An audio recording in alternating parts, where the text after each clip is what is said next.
I don't go camping anymore. I used to love it, used to spend whole weekends out in the woods, miles from anyone, just me, a tent, and the quiet. That changed after the last time. After what happened. It was supposed to be a simple trip. Just 2 nights out in the wilderness. A spot I'd been to before, deep in the national forest. Far enough from the roads that no one would bother me. I packed light, just my tent, a sleeping bag, some food, my knife, and a flashlight. It was late September, the air turning crisp but not yet freezing. Perfect camping weather. The hike in was about 7 miles. I parked my truck in the small lot near the trailhead, checked my gear, and started walking. The trail wound through dense trees, the smell of pine thick in the air. I didn't see another soul the entire way in. That was part of the appeal, real solitude. By the time I reached my usual spot, the sun was dipping low. It was a clearing near a small stream, a flat patch of earth surrounded by tall pines. I camped there before. I knew the area well. I set up my tent, built a small fire, and cooked a quick meal. The woods were quiet, only the distant hoot of an owl and the occasional rustling in the underbrush. Normal sounds. I sat by the fire, ate, and watched the flames dance. When the cold crept in, I crawled into my tent, zipped myself into my sleeping bag, and let the sounds of the forest lull me to sleep. Something woke me up. I lay still, listening. The fire had burned down to glowing embers, casting just enough light to see the outline of the trees. The air was dead still. No wind, no rustling leaves, just silence. Then I heard it. Footsteps. Slow, steady, close. I held my breath. They weren't animal footsteps. I knew the difference. This was something or someone walking, the deliberate crunch of leaves and twigs underfoot. Not fast, not sneaking, just walking, like they wanted to be heard. My heart pounded so hard I could hear it in my ears. I reached slowly for my knife, gripping the handle tight. The footsteps circled my campsite, moving just beyond the light. I strained my eyes, but the darkness beyond the fire was thick. I couldn't see anything. I just heard it. Then it stopped. I waited. Seconds stretched into minutes. Nothing. Just silence again. I stayed like that for what felt like an hour, knife in hand, every muscle locked. But there were no more sounds. Eventually, exhaustion won. My body demanded sleep, and at some point, I drifted off, the knife still in my grip. Morning came too fast. The light was pale and cold, filtering through the trees. I sat up, muscles stiff, brain foggy from the lack of sleep. For a moment, I wondered if I'd imagined it. But then I stepped out of my tent. Footprints. They circled my campsite. Deep prints in the soft dirt. Bare feet. A sick feeling crawled up my spine. The prints weren't mine, and they weren't animal tracks. They were human, and they led away from my tent, disappearing into the trees. I scanned the woods, but there was nothing. No broken branches, no sign of anyone. Just those damn footprints. I swallowed the rising panic. It had to be a prank, right? Some hunter messing with me? Some weirdo wandering the woods? But that didn't make sense. I was miles from the nearest road. Who would walk out here barefoot?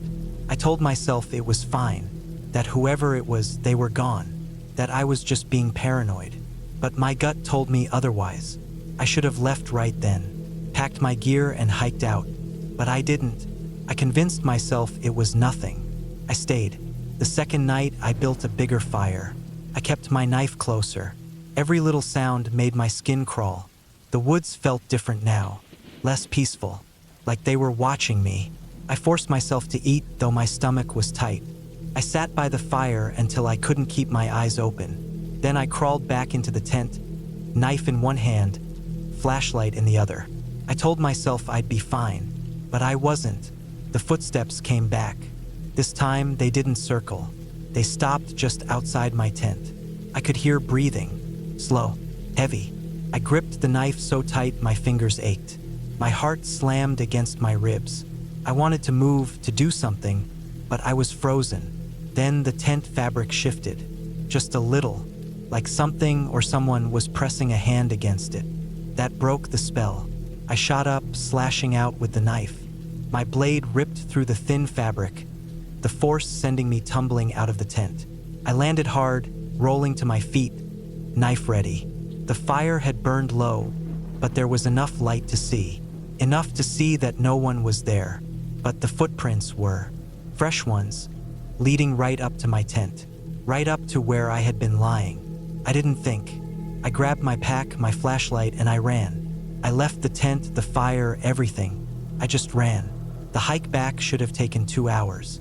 I did it in 1.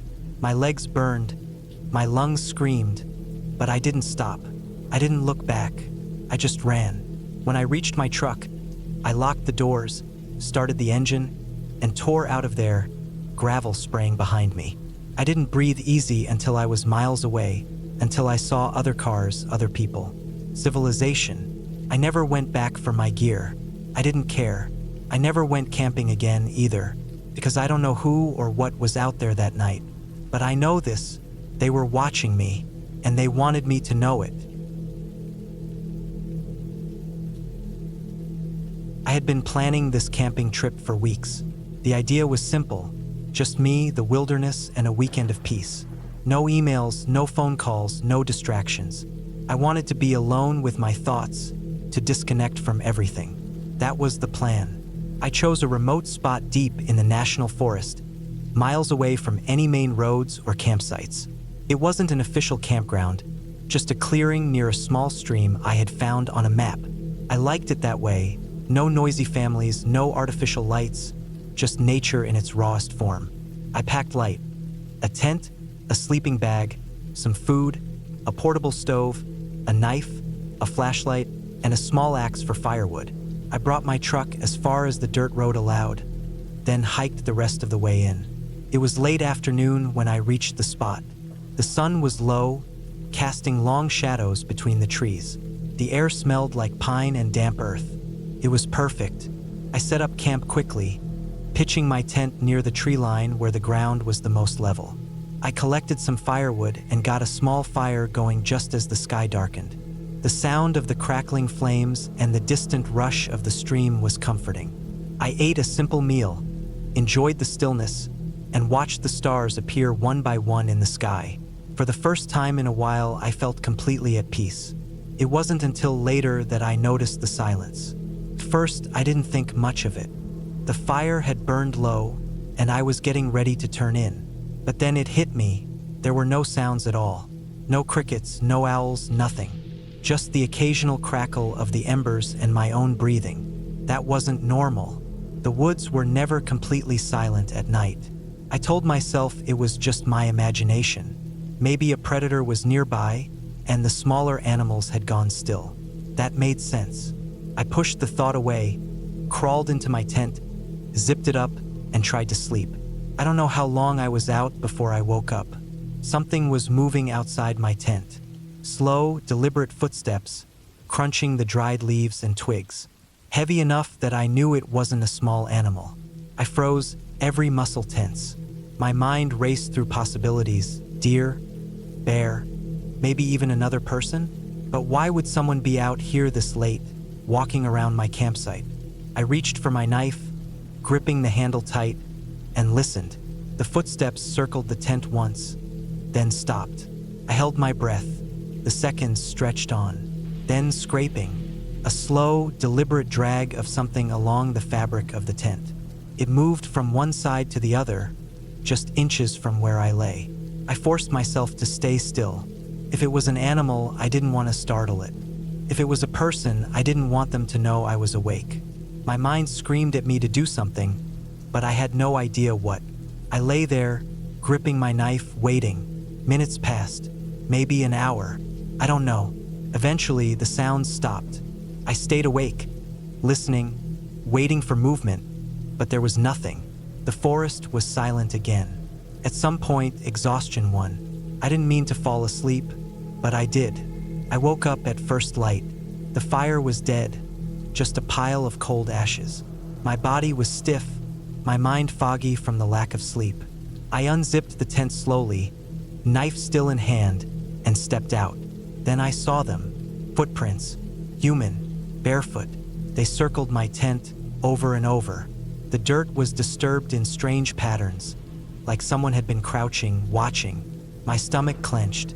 I looked around, scanning the trees, but there was nothing. No signs of anyone. The air felt thick, heavy with something I couldn't name. My instincts screamed at me to leave.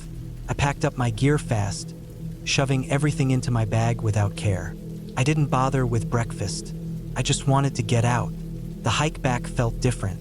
Every rustling leaf, every snapped twig made my pulse spike. I kept looking over my shoulder, half expecting to see someone following. But I saw nothing, just trees and endless shadows. When I reached my truck, I let out a breath I didn't realize I was holding. I tossed my gear in the back, locked the doors, and started the engine. The dirt road was rough, but I didn't care. I just wanted distance between me and that place. As I pulled onto the main road, I glanced in the rearview mirror, half expecting to see something standing at the edge of the tree line. But there was nothing. I never went back. I don't camp alone anymore. Some things, once you experience them, change you. I don't know who or what was out there that night, but I know one thing for sure. I was never alone. I don't go camping anymore. I used to love it, the silence, the stillness, the break from everything. Now, I can't even think about sleeping outside without my stomach twisting into knots. It was supposed to be a simple weekend trip. I had planned it for weeks, just me and the wilderness. I found a spot deep in the national forest, far from any designated campsites, miles away from the closest trailhead. I didn't want to deal with people or noise. I just wanted to be alone with the trees, the wind, and the quiet. The drive out took most of the day. By the time I parked and started hiking in, the sun was already dipping low in the sky. The air smelled like pine and damp earth, and the only sounds were my boots crunching against the leaves and the distant rustling of something moving through the underbrush. Probably a deer, I told myself. I walked for a couple of hours, deeper and deeper, until I found a spot that felt right. A clearing near a small creek, flat ground, plenty of space. I set up my tent, built a fire, and cooked a simple meal. As darkness settled in, the forest felt heavier, thicker. The first thing that put me on edge was the silence. You don't really notice normal forest sounds until they stop. No birds, no insects, no rustling. Just the crackling of my fire and my own breathing. I tried to ignore it, told myself it was just my imagination, just my brain adjusting to being out here alone. I focused on the fire, on the warmth of the flames, on the way the light flickered across the trees. After a while, I crawled into my tent and zipped myself in. I must have dozed off, but something woke me up. A sound, faint, distant, a low, steady crunching of leaves, like footsteps. I held my breath and listened. It was slow, careful, deliberate. Someone walking just beyond my campsite, moving through the trees. I grabbed my flashlight and unzipped the tent just enough to peek out.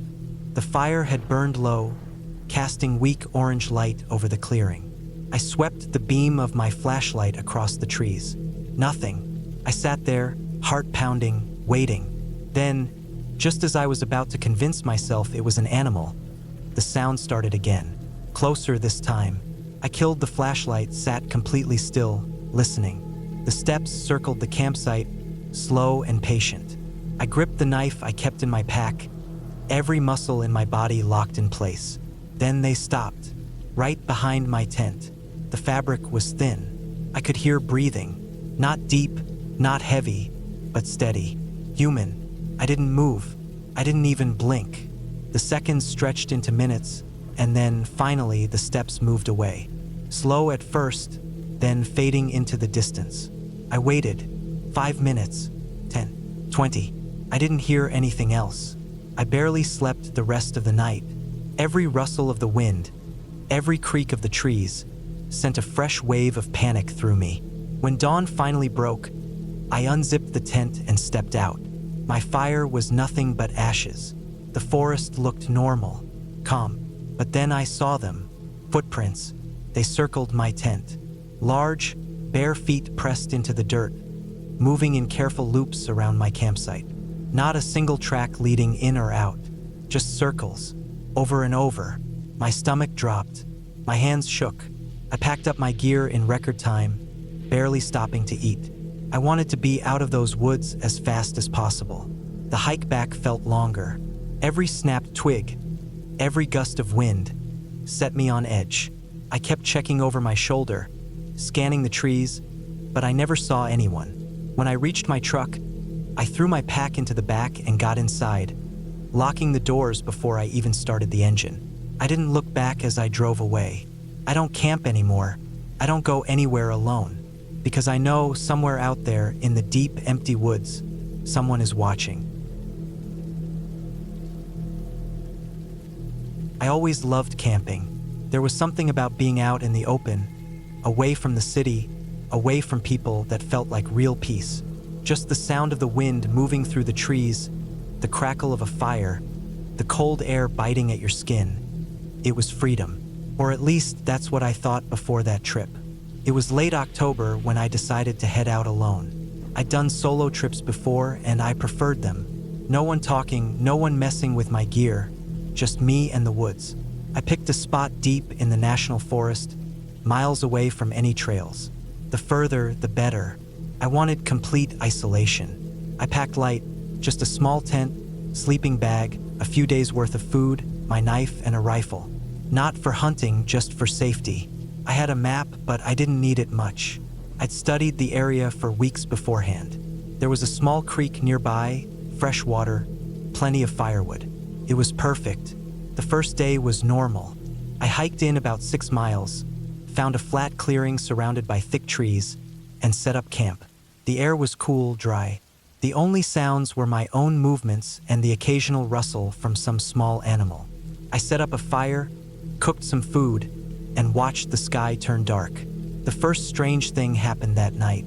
I had just settled into my sleeping bag when I heard a single snap from the woods.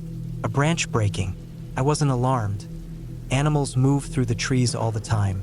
But then there was another, closer, and then nothing. I listened for a long time, but whatever it was had stopped. Eventually, I drifted off to sleep. The next morning, I found something strange near my camp. A single footprint, human, barefoot. It was pressed deep into the dirt, just a few feet from where I had been sitting the night before. The ground was cold, too cold for someone to be walking around without shoes. I felt unsettled but tried to brush it off. Maybe someone had passed through earlier in the day. Maybe it wasn't as fresh as it looked. I forced myself to shake it from my mind and focused on my routine. Boiling water, making breakfast, checking my surroundings. But that feeling in my gut didn't go away. The second night was worse. The noises started up again, but this time they were closer. Soft footsteps circling my tent. Slow, deliberate. I gripped my knife, barely breathing. The fire had burned down to embers, casting weak shadows against the nylon walls. I wanted to believe it was an animal, but animals don't move like that. They don't stop and start again. They don't just stand there. I didn't move. I waited. Then, after what felt like forever, the footsteps faded away. In the morning, I found more prints. Still barefoot, but now they circled my entire campsite. Some of them were deep, like whoever made them had been standing there for a long time. Watching, I should have packed up and left. But I told myself I was being paranoid, that I was overreacting. I had my rifle, I had my knife, and I wasn't going to let some creepy footprints ruin my trip. I spent the day hiking further out, trying to clear my mind. But no matter how far I walked, I couldn't shake the feeling that I wasn't alone. Every so often, I would hear something, a faint snap, a rustle. I kept looking over my shoulder, but I never saw anything. The trees were too dense, the shadows too deep. I returned to camp just before sunset, forcing myself to stay calm. I stoked the fire higher than usual, made sure my rifle was loaded, and kept my knife within reach. If someone was out there, they would see I wasn't an easy target. Then, deep into the night, I woke up to something worse than footsteps. Breathing, right outside my tent. Slow, heavy breaths, ragged, uneven, like someone struggling to hold in a cough. My body went rigid. My fingers closed around the knife. I could hear every heartbeat in my chest. The breathing didn't move. It just stayed there, inches from where I lay. Then something pressed against the fabric of the tent. Light barely there, but enough for me to see the shape of a hand through the thin material. I didn't think. I grabbed my rifle, flicked off the safety, and chambered around. The sound was deafening in the silence. In an instant, the breathing stopped. Then running, fast, crashing footsteps bolting into the trees. I didn't chase. I didn't even move. I just sat there, gripping my rifle, staring at the tent wall until the sky turned gray with morning light.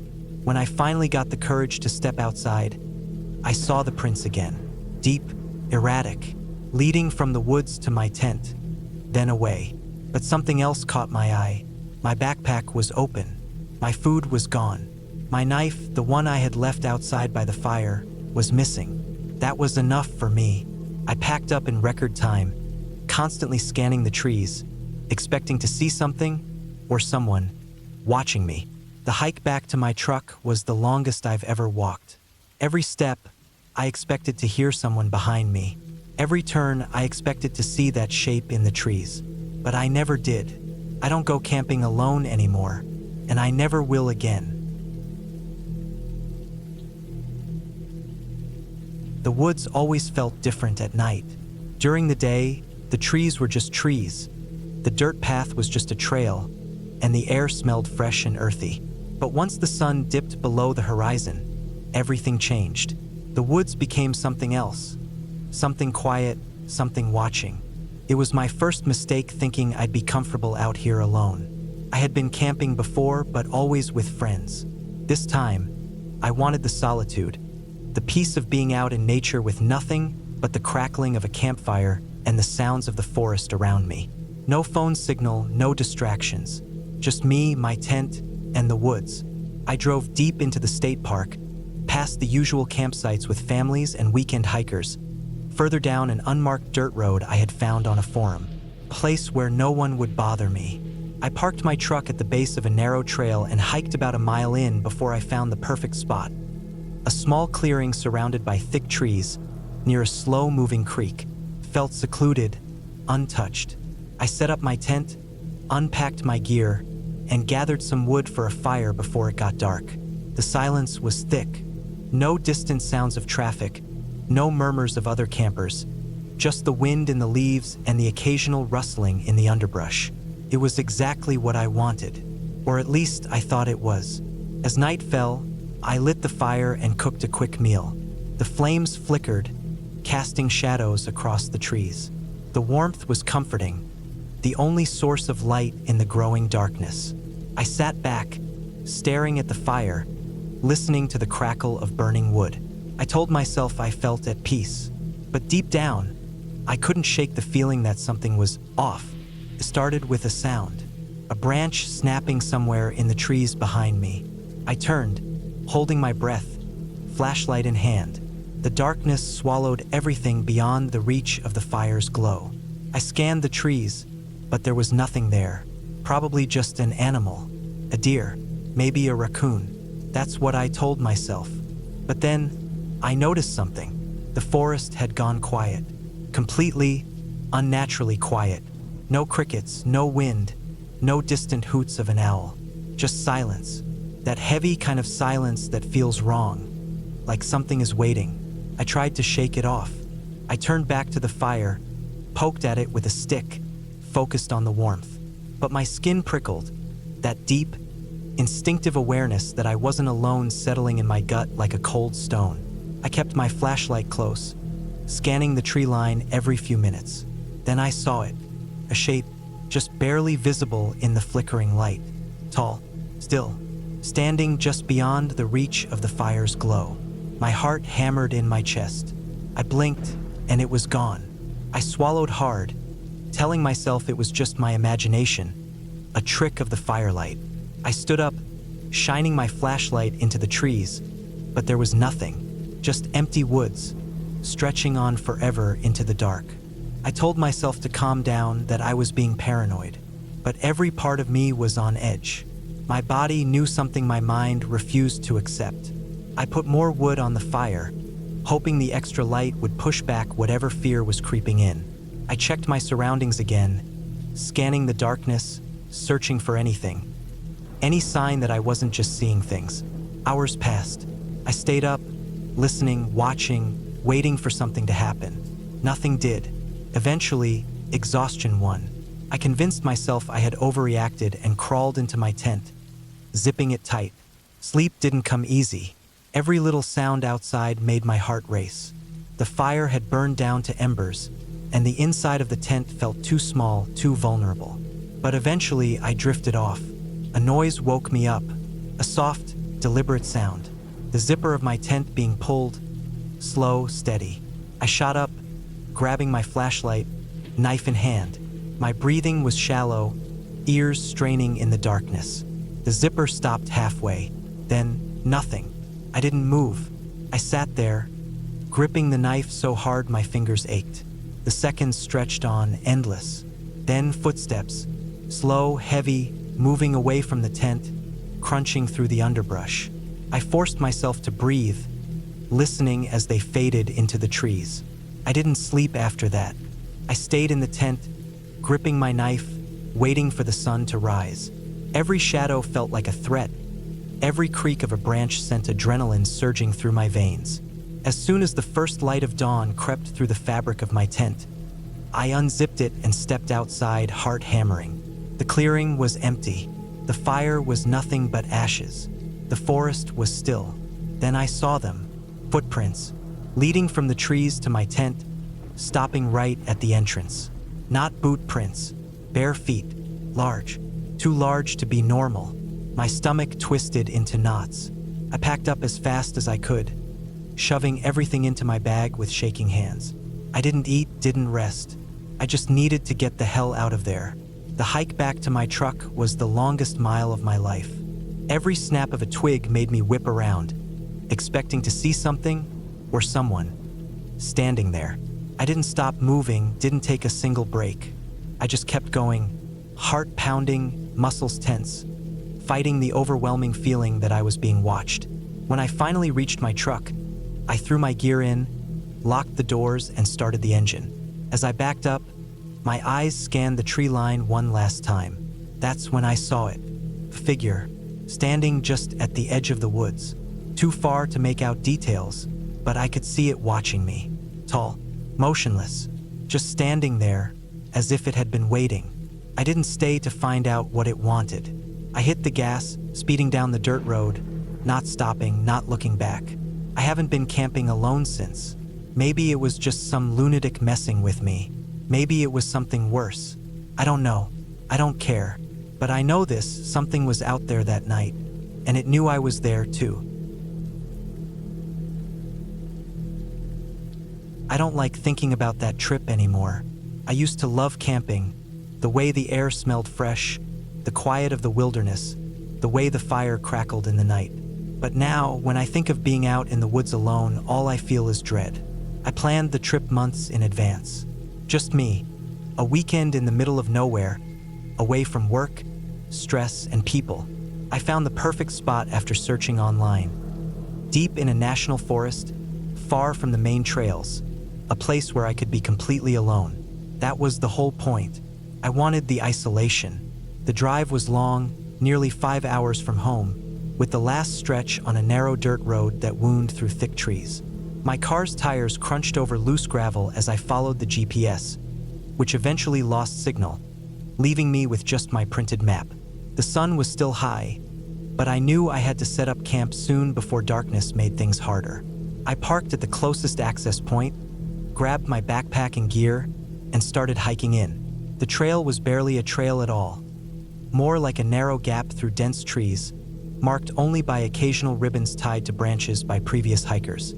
The air was still, thick with the scent of damp earth and pine. After about an hour of hiking, I found my spot, a small clearing near a creek. It was perfect. No signs of other campers, just trees, water, and silence. I set up my tent, built a fire pit, and gathered enough wood to last the night. The isolation felt peaceful, exactly what I had wanted. As the sun dipped below the tree line, the temperature dropped fast. I got the fire going, cooked a simple meal, and sat watching the flames dance. The quiet was overwhelming, but not in a bad way. just different. The kind of silence you don't get in the city, where there's always background noise, always something happening. I didn't notice it at first. It was so faint, so distant. I almost convinced myself I had imagined it. A soft crunching sound, like footsteps on leaves. I turned my head, scanning the trees, but saw nothing. Probably an animal, I told myself. A deer, maybe. I wasn't worried. The night deepened. The fire burned low. I crawled into my tent, zipped it shut, and lay on my sleeping bag, listening to the faint rustling of the trees. The wind had picked up a little, making the branches sway and creak. I closed my eyes, telling myself to relax, to enjoy the solitude. Then I heard it again, closer this time. A single, deliberate step. I held my breath. The fire outside had dimmed, leaving only the faint glow of embers. The sound came again. Another step, then another. Slow, careful. Not an animal. I stayed still, heart pounding, ears straining. My tent was closed, the fabric thin enough that I could hear every sound outside. The footsteps stopped just outside the tent. Silence. I gripped my knife, barely breathing. My mind raced. Who the hell would be out here? There were no campsites nearby, no other cars parked along the access road. I had seen no signs of people the entire hike in. I listened for breathing, for movement, but there was nothing. Just silence stretching so long it made my skin crawl. Minutes passed, maybe more. I wasn't sure. Then, softly, barely more than a whisper, something dragged across the nylon fabric of my tent. A slow, deliberate motion. My stomach turned to ice. I wanted to move, to sit up, to grab my flashlight, but I couldn't. I just lay there, frozen. Then, just as suddenly as it had started, it stopped. No retreating footsteps, no sound at all. I waited. 10 minutes, 20. Eventually, I reached for my flashlight, clicked it on, and shined it around the tent. Nothing. My breath came fast and shallow as I unzipped the flap just enough to peek outside. The fire had burned down completely, leaving only smoldering coals. The trees stood still, untouched by wind. Everything was exactly as I had left it, except for one thing. The footprints. A clear set of deep, barefoot prints in the dirt, leading from the trees to my tent and stopping just outside where I had heard the sound. My stomach twisted.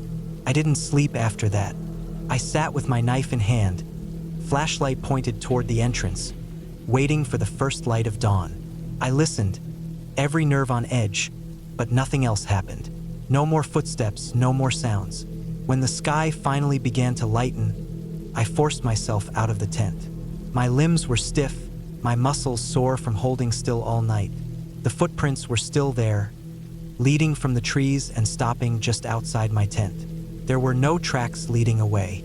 I packed my gear as fast as I could, stuffing everything into my backpack without care for organization. I didn't stop to eat or rest. I just needed to leave. The hike back felt longer, every snapping twig making my pulse spike. I kept looking over my shoulder, half expecting to see someone watching me from the trees. But I never did. When I reached my car, I tossed my gear inside, locked the doors, and sped down the dirt road without looking back. I never reported it. What would I even say? That someone barefoot had walked up to my tent in the middle of the night and just stood there? That they had vanished without a trace? No one would believe me. I haven't gone camping since. I don't think I ever will, because somewhere out there in the middle of the woods someone is watching, and they don't want to be found. I had planned the trip for weeks. I needed some time away from everything. Work, people, the noise of the city. Just a couple of days alone in the wilderness to reset my mind. I wasn't new to camping. I'd done solo trips before, hiked deep into the woods where no one else went, and set up camp miles from civilization. It never bothered me. I always found it peaceful. This time was no different.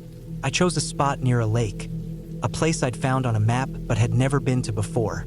It was deep in the mountains, miles from any official trails. I packed light but brought everything I'd need: tent, sleeping bag, food, water filter, and my hunting knife. I also had a small pistol just in case. Not for people, for animals. I parked my truck as far as the dirt road would take me and hiked the rest of the way. It was a long trek, but I enjoyed it. The air was cool, crisp, carrying the scent of pine and damp earth. The forest was thick, untouched. No trash, no footprints, no sign that anyone had been here in years. That was exactly what I wanted. By late afternoon, I reached the lake. It was beautiful, surrounded by towering trees, the water still and dark, reflecting the sky. I found a small clearing not far from the shore and set up my tent. I gathered some firewood, built a small fire, and cooked a simple meal. As the sun dipped below the trees, I sat by the fire, listening to the sounds of the forest. The occasional rustle of leaves, the distant hoot of an owl, the gentle lapping of water against the shore. It was perfect. But then, as the last light faded, something changed. The forest went quiet. Too quiet. Anyone who's spent time outdoors knows that silence in the woods isn't normal. There's always some noise, crickets, birds, the wind moving through the branches. But now there was nothing, just stillness. I tried to shake it off. Maybe a predator was nearby, a bear or a mountain lion. That would explain why everything had gone silent. I kept my pistol close, just in case, and sat by the fire a little longer. But the feeling didn't go away. It wasn't just quiet. It was wrong, like the whole forest was holding its breath. I decided to turn in for the night, hoping I was just overthinking it. I crawled into my tent, zipped it up, and lay there listening. My fire was still burning low outside, casting flickering light against the tent walls. I closed my eyes, telling myself it was nothing, just my imagination. Then, sometime in the night, I woke up. I wasn't sure why at first. I lay there listening. The fire was out. The night was still silent. My heart was pounding, but I didn't know why. Then I heard it. A footstep. Close. Not an animal. Too heavy. Too deliberate. A slow, careful step right outside my tent. I didn't move. I barely breathed. My mind raced. Who the hell would be out here? There were no trails, no campsites, nothing for miles. I was supposed to be alone. Another step. Closer. I reached for my pistol, gripping it tight, waiting. The fabric of the tent was thin, and I could feel the presence just outside. Something standing there, listening. Then, slowly, the sound of something dragging along the side of the tent. Not a hand. Something sharp. A knife? A stick? It moved from one side to the other, slow, deliberate, like whoever or whatever was out there wanted me to know they were there. I swallowed hard, trying to keep my breathing steady. My mind screamed at me to move, to run, to do something. But I stayed still. Then silence. I lay there for what felt like hours, listening. Nothing. No footsteps, no movement. The presence was gone. Eventually, I must have fallen asleep, because the next thing I knew, it was morning. Sunlight streamed through the tent fabric. I sat up, heart still pounding, and unzipped the tent. The first thing I saw were the footprints. They were all around my campsite. Deep, human, bare feet, large. They circled my tent, went to the fire pit, then back toward the trees. But what made my stomach drop was the drag marks. Something heavy had been pulled through the dirt, from the tree line to the lake. I stood slowly, scanning the area, my pistol still in my hand. My gear was untouched. My food, my pack, everything was right where I left it. Whatever had been here hadn't been interested in stealing. I followed the tracks cautiously, stopping just at the edge of the water. The marks led straight into the lake, but there was nothing there, just dark water, still and undisturbed. I stared for a long time, trying to make sense of it. Then, without another thought, I broke camp. I packed up fast, moving on autopilot, shoving everything into my bag. I didn't stop to eat, didn't stop to rest. I just wanted to get out. The hike back felt longer than before. The whole time I felt watched, like something was still there, just beyond the trees, waiting. I kept my pistol in my hand, finger resting on the trigger, moving as fast as I could without running. When I finally reached my truck, I threw my gear inside, got in, and locked the doors. My hands were shaking as I started the engine. I didn't look back. I just drove. I never reported it. What would I even say? That someone had been out there, barefoot, circling my tent in the middle of the night? That something had been dragged into the lake? No one would believe me, but I know what I saw. I know what I heard. And I know that I will never, ever go camping alone again. Camping alone seemed like a good idea at the time. I wanted to clear my head, get away from the noise of everyday life, and spend a couple of nights in the wilderness. I wasn't new to camping. I'd done solo trips before, packed light, followed all the safety rules. I knew how to handle myself, but this time was different. I picked a spot deep in the forest, away from any major trails. I wanted seclusion, nothing but trees and open sky above me. I parked my truck at the edge of a dirt path, hiked a few miles in, and set up my camp near a small clearing by a creek. The area was perfect, flat ground, fresh water nearby, and plenty of firewood scattered around. By late afternoon, I had my tent pitched and a fire going. I made a simple meal, drank some water, and sat back against a fallen log, just listening to the sounds of the forest. Birds, the rustle of leaves, the distant trickle of water. It was peaceful.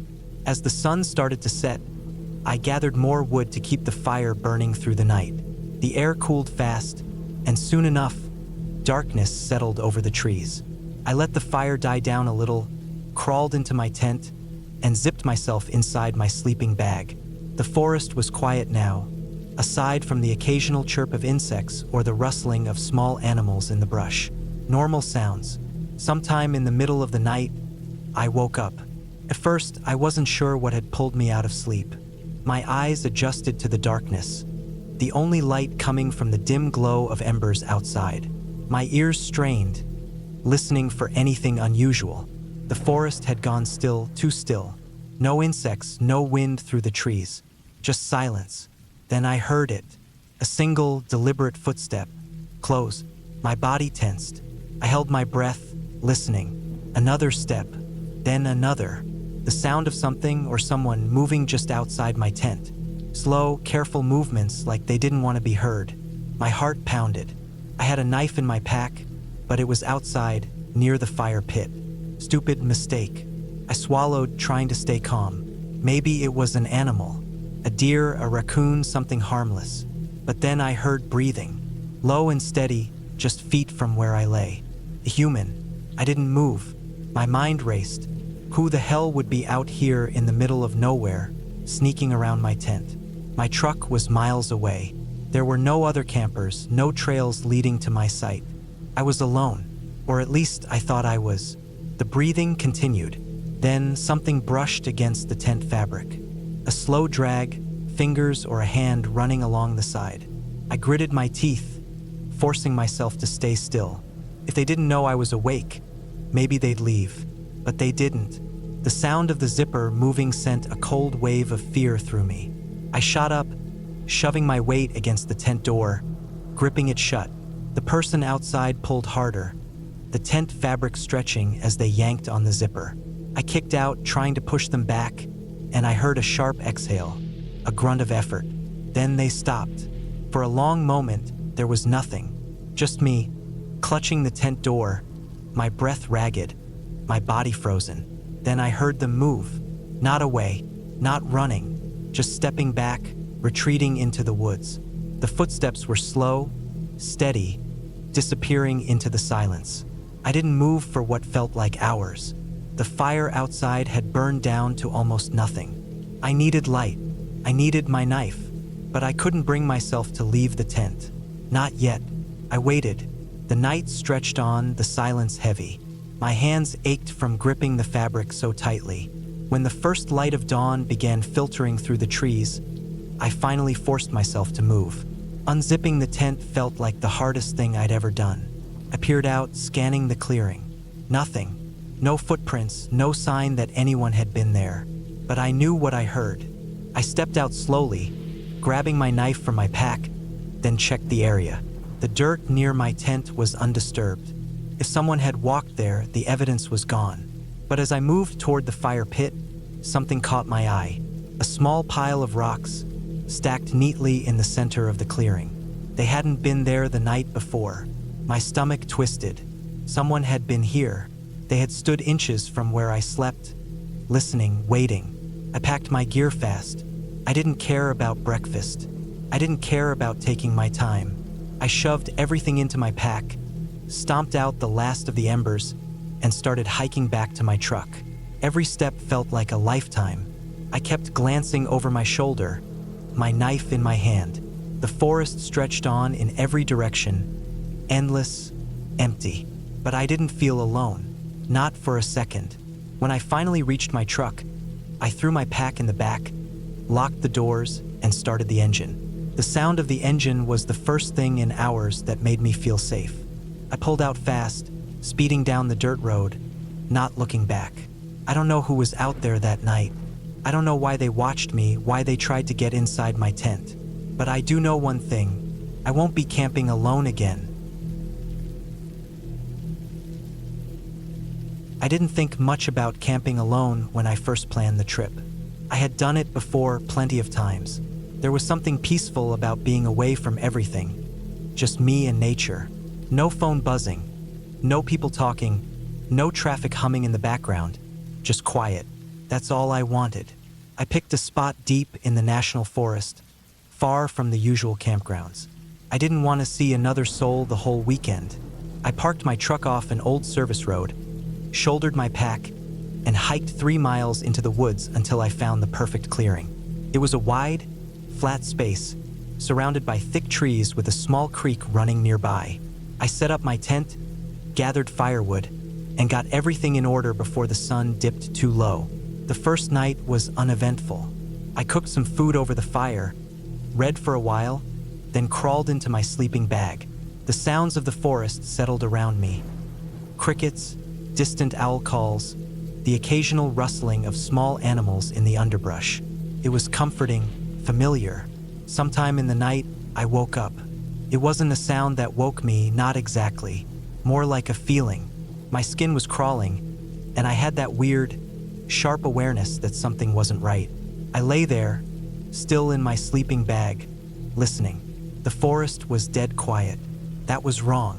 I've spent enough time outdoors to know that nature doesn't just go silent for no reason. Even at night, there's always noise, wind, insects, the occasional movement of an animal. But right then, it was like the whole world was holding its breath.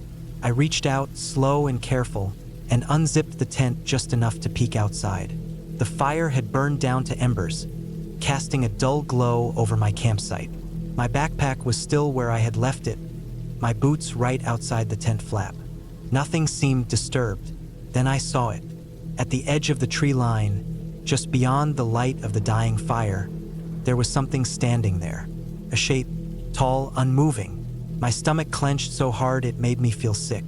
I didn't move. I barely breathed. My eyes strained to adjust, to make sense of what I was looking at, but the darkness made it impossible to see any details. It wasn't an animal. I knew that immediately. Animals don't stand like that. They don't hold that kind of stillness, that kind of presence. This was a person. Someone just standing there watching my camp. I stayed frozen for what felt like an hour, but it was probably just a couple of minutes. The figure never moved, never stepped closer. I wanted to grab my knife, my flashlight, anything, but I was afraid to move, afraid to break whatever thin barrier of ignorance was keeping them from advancing. Then, as suddenly as it had appeared, it stepped back, slowly, 1 foot behind the other, until it melted into the darkness of the trees. I listened hard, trying to hear footsteps, twigs snapping, anything, but there was nothing, just silence. I didn't sleep the rest of the night. I sat in my tent, clutching my knife, every muscle locked up with tension. My brain ran through every possible explanation, but none of them made sense. A lost hiker wouldn't just stand there. A ranger would have announced themselves. A hunter would have had a light, a gun, some sign of what they were doing. Morning couldn't come fast enough. As soon as the sky started to lighten, I crawled out of my tent, my body aching from how rigid I had been. The first thing I did was check the ground where the figure had stood. Footprints. Clear, deep prints in the damp soil. Bare feet. That was enough for me. I packed up my gear as fast as I could, barely taking the time to eat. The whole time, I felt exposed, like I was being watched, like if I turned around too fast, I'd see someone standing right behind me. The hike back to my truck felt twice as long. Every sound made my nerves spike. The trees felt thicker, the path narrower. The whole forest had taken on an unnatural stillness, as if it was waiting for something. When I finally reached my truck, I threw my pack in the back and climbed into the driver's seat, locking the doors out of instinct. My hands were shaking as I turned the key. The engine roared to life, breaking the silence, and I almost expected to see something in my mirror. Something running out of the woods, something coming for me. But there was nothing, just trees. I don't go camping alone anymore. I don't care how experienced I am, how prepared I think I'll be. There are things out there that don't make sense, things that don't fit into the neat little boxes we try to put the world into. And some of them watch from the trees. There are things in the wild that don't want to be seen, things that move just beyond the reach of your flashlight, things that make no sound when they walk but you know they're there. I never used to think about them, not until that night. I went camping alone. It wasn't my first time. I'd done plenty of solo trips before, spending nights under the stars, cooking over a fire, enjoying the quiet of nature. This time, I had driven out to a remote part of a national forest, miles away from the nearest campground, where the trees grew thick and the trails weren't well maintained. It was the kind of place where people rarely went, and that was exactly what I wanted. The drive out was rough. The dirt road was narrow and uneven, my truck bouncing over deep ruts and loose gravel. I had to take it slow. The forest felt endless on both sides of me, nothing but trees and shadows stretching as far as I could see. Eventually, I found a clearing just off the road, big enough to park and set up camp. The ground was firm, covered in dry pine needles, and there was a small creek nearby. It was perfect. I set up my tent, gathered some firewood, and made something to eat as the sun sank lower. The air smelled of damp earth and pine, and the only sounds were the rustling of leaves and the occasional chirp of a bird. As the fire crackled, I leaned back against a log and let myself relax. This was what I came for: silence, peace. But then, just as the last light faded, I noticed something. The forest had gone quiet. Not just less noise, silent. No wind through the branches, no insects buzzing, no distant hoot of an owl. Just complete, heavy stillness. Felt wrong. The hair on my arms stood up, and a tight feeling settled in my chest. I told myself it was nothing, probably just my imagination playing tricks on me. But then I heard it, a sound from deep in the woods. At first, I thought it was an animal, a branch snapping, the rustling of undergrowth. Normal things. But as I listened, I realized something was off. The footsteps weren't random like a deer moving through the brush. They were slow, purposeful, heavy. Someone was out there. I stayed completely still, ears straining. The fire cast long, flickering shadows, and I felt suddenly exposed, sitting there in the open. The footsteps stopped, but I knew they were still there, watching. I grabbed my flashlight and swept it across the trees. Nothing, just trunks and darkness. But my gut told me I wasn't alone. I told myself to stay calm. Maybe it was a hiker who got lost, maybe a ranger. But deep down, I knew that wasn't it. No one came out here, and no one walked like that. I waited, listening, my heart pounding. The minutes stretched. Then, just as suddenly as it had stopped, the night came back. Crickets, the rustling of leaves, the distant hoot of an owl. Normal sounds. The footsteps were gone, or whoever was making them didn't want to be heard anymore. I tried to shake it off, but the unease stayed. I double-checked my fire, made sure my knife was within reach, and forced myself to lie down in my tent. I left the rain flap open, staring out at the firelight flickering against the trees. I told myself I was being paranoid, that I'd laugh about this in the morning. I never fell asleep. Sometime past midnight, I heard it again, closer this time. A single, deliberate footstep just outside my tent. I didn't move. My breath caught in my throat. The fabric of the tent felt paper-thin, useless. My mind raced. Was it an animal? A bear? No, it wasn't sniffing or pawing at the tent. It was just standing there, waiting. Then something pressed against the side of the tent. Not hard, just a light, deliberate push like a hand testing the fabric. A chill shot through me. I stayed frozen, gripping my knife so tightly my fingers ached. My ears rang with the sound of my own heartbeat. I wanted to scream, to burst out and run, but I knew better. I knew that whatever was out there wanted me to react. I didn't. I don't know how long I lay there, every muscle locked in place. Eventually, the pressure disappeared.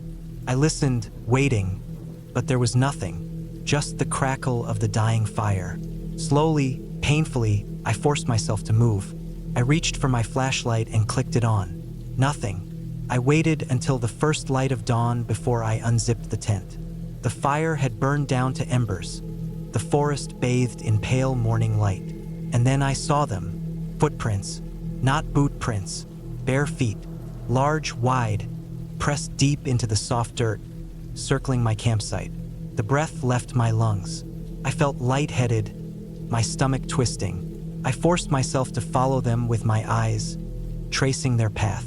They came from the trees, moved around my tent, and then they stopped, right next to where my head had been while I slept. There was no trail leading away. Whoever, whatever had been there had just vanished. I packed up fast. I didn't eat, didn't even bother putting out the last embers of my fire. I threw everything into my truck, hands shaking. As I drove away, I kept checking the mirror, expecting to see something standing at the tree line, watching me leave. But there was nothing. I never went back to that part of the forest, never camped alone again, and I never stopped thinking about the footprints that led up to my tent, but never left. I went camping alone once, never again. It was supposed to be a simple trip, a weekend away from everything, just me, the woods, and the quiet. I picked a spot deep in a national forest, far from any official campgrounds. I wanted solitude, no other people, no noise, just pure wilderness. I found a clearing by a small stream, miles from the main road, perfect for what I had in mind. The hike in was uneventful. The sun filtered through the trees, birds called out to each other. The air smelled fresh, untouched. I carried a heavy pack with my tent, food, a small axe, a hunting knife, and a few other essentials. The first few hours were peaceful. I set up my tent, gathered wood, and started a fire as the sun dipped below the treeline. The world faded into orange, then deep blue, then black. The first night was quiet, mostly. The usual forest sounds. Wind through the trees, crickets, the distant hoot of an owl. I cooked some food over the fire, stretched out in my sleeping bag, and let myself relax. No phone service, no distractions, just the crackle of burning wood and the stars above. Then I heard it, a branch snapping in the distance. At first, I ignored it. Animals move through the woods all the time. Deer, raccoons, even bears. I wasn't worried. But then there was another snap. Closer, deliberate. I sat up, listening. The sound wasn't random. It had a rhythm. A few steps, then silence. A few more, then silence again. I reached for my knife, heart pounding in my chest. My fire had burned low, casting long shadows around the clearing. I turned my flashlight toward the trees but saw nothing, just darkness between the trunks. I stayed still, listening. The sounds had stopped. After what felt like an hour, I convinced myself it was just paranoia. Maybe a deer, maybe my imagination. I forced myself to lie back down, but sleep didn't come easy. Every rustling leaf made me tense up. Eventually, exhaustion won, and I drifted off. I woke up to find my gear had been moved. My pack was a few feet from where I left it. The zipper was half open. My boots had been shifted. My axe was no longer beside the fire but near the tent. Nothing was missing, nothing was stolen, just moved. My stomach tightened. Animals don't do that. A bear would have torn through my food. A raccoon might have rummaged, but they wouldn't move my boots. Someone had been here, watching, waiting until I was asleep. I scanned the ground. Footprints, not mine. Bare feet wide apart, deep in the soil. They led from the trees to my camp, then back again. The air felt thick, heavy. I packed my things fast, shoving everything into my bag with shaking hands. I wasn't staying another night. I had planned for a weekend, but I wasn't an idiot. Something wasn't right. I kicked dirt over the fire, slung my pack over my shoulder, and started back the way I came. The hike back felt longer than it should have. The whole way I felt watched. The trees pressed in, silent and unmoving. No birds, no wind, just me and the sound of my own footsteps. Then I saw it. Another footprint, fresh, ahead of me on the trail. Someone was in front of me. I stopped, every muscle in my body screaming to run. But where? Back to my camp? No way. Forward, toward whoever was out there. My mind raced. I gripped my knife, tried to steady my breathing. The forest stretched out, endless and empty. No sign of movement, no sound. I forced myself forward, slow, careful. Every step felt wrong, like I was walking into a trap. The prints continued, leading the same direction I was headed. Then they veered off, disappearing into the trees. I didn't look. I didn't stop. I kept moving, faster now, almost jogging despite the weight of my pack. My truck was still miles away, but I pushed on. I had to get out. I had to get away. The sound came again. Footsteps behind me this time. Closer, not trying to be quiet anymore. I ran. Full sprint, heart pounding, legs burning. I didn't care about the trail, about the branches whipping against my face. I just ran. Then ahead, my truck, parked right where I left it at the edge of the dirt road. Relief crashed over me. I dug for my keys, hand shaking, and yanked open the door. That's when I saw it. The handprint on the window, smudged, greasy, too big to be mine. And below it, in the dirt by the driver's side door, more footprints, leading away back into the trees. I didn't think. I jumped in, locked the doors, and started the engine. The tires spun against the dirt before catching, and then I was flying down the road, not daring to look in the rearview mirror. I drove for hours before stopping, only when I saw the lights of a town ahead. I pulled into a gas station, parked under the bright lights, and just sat there, hands still gripping the wheel, trying to catch my breath. I don't know who was out there. I don't know how long they watched me, how close they got while I slept. And I don't want to know. I never went back. Never will. The last time I went camping alone was supposed to be a simple weekend trip. Just me, the woods, and the quiet. I had done it before, and I never had any problems. I liked the isolation, the feeling of being away from everything. No phone service, no traffic, no people. Just fresh air, the sound of a creek nearby, the rustling of the trees. It was exactly what I needed after weeks of feeling burnt out. I had picked a spot deep in the forest, a place that wasn't on any official camping map. I had found it the previous summer while hiking. It was perfect. Flat ground, plenty of space, and far enough from any main trails that I wouldn't have to worry about other campers wandering by. I packed my gear, food, and enough water to last the weekend, then drove out on a Friday morning. The road to the trailhead was rough, nothing but dirt and gravel, and my truck kicked up dust as I made my way there. I parked, grabbed my backpack and tent, and hiked in about 5 miles. The deeper I went, the quieter it got. The usual sounds of birds and insects were there, but something felt different this time. I pushed the thought away, telling myself I was just overthinking it.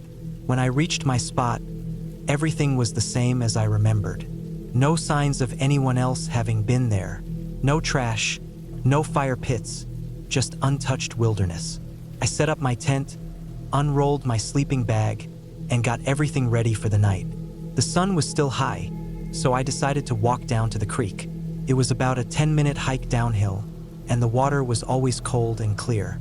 I filled up my water bottle, splashed my face, and sat there for a while, enjoying the quiet.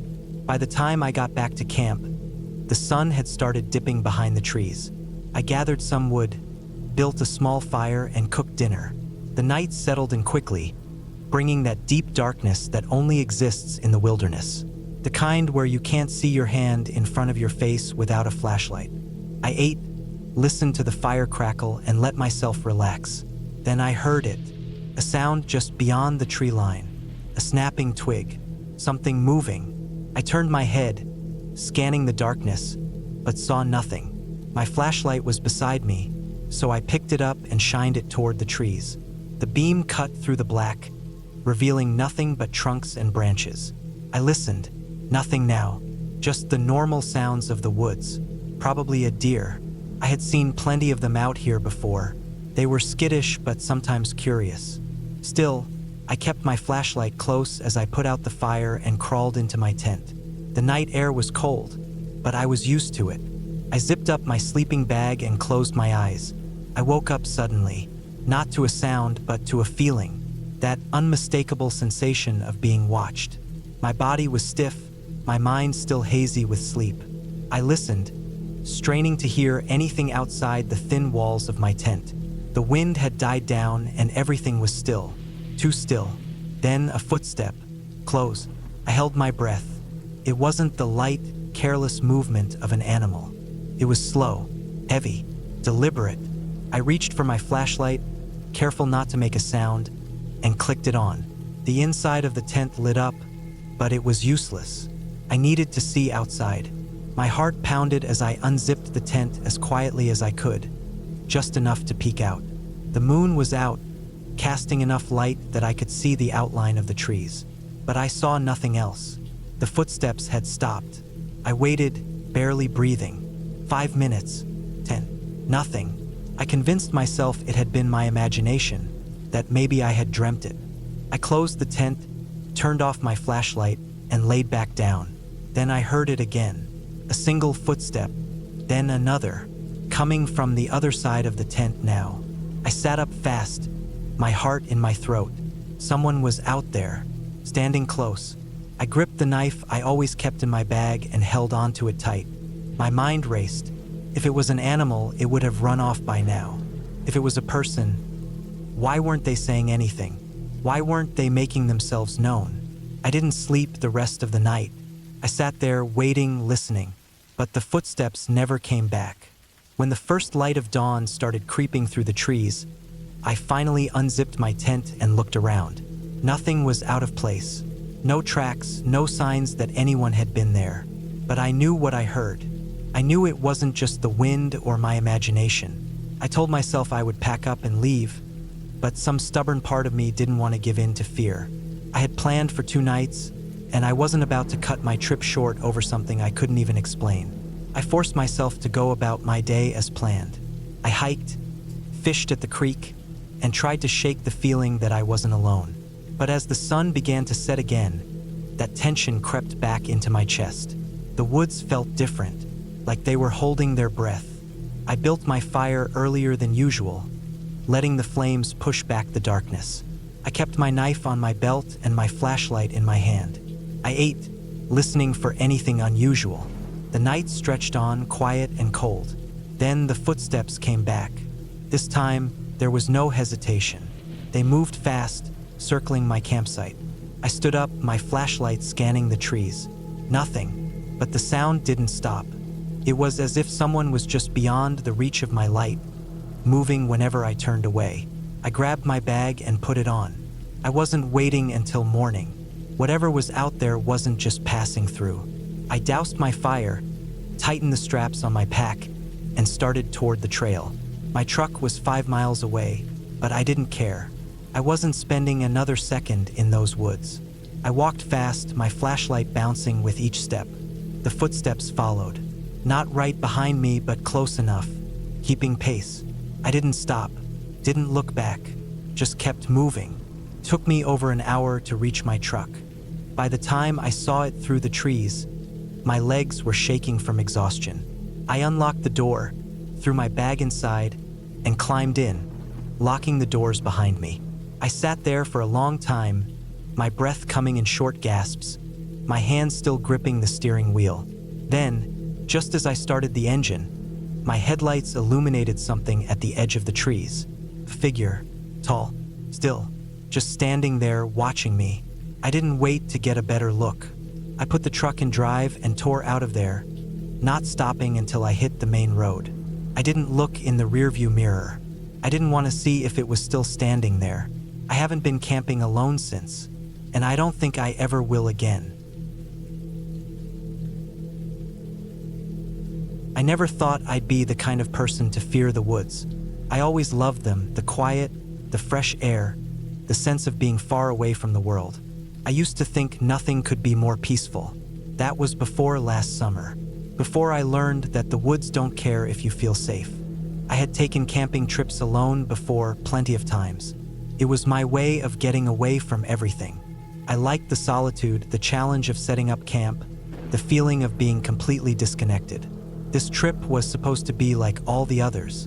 I packed up my gear, drove 6 hours out to a remote stretch of forest I had never been to before, and hiked a few miles in until I found the perfect spot.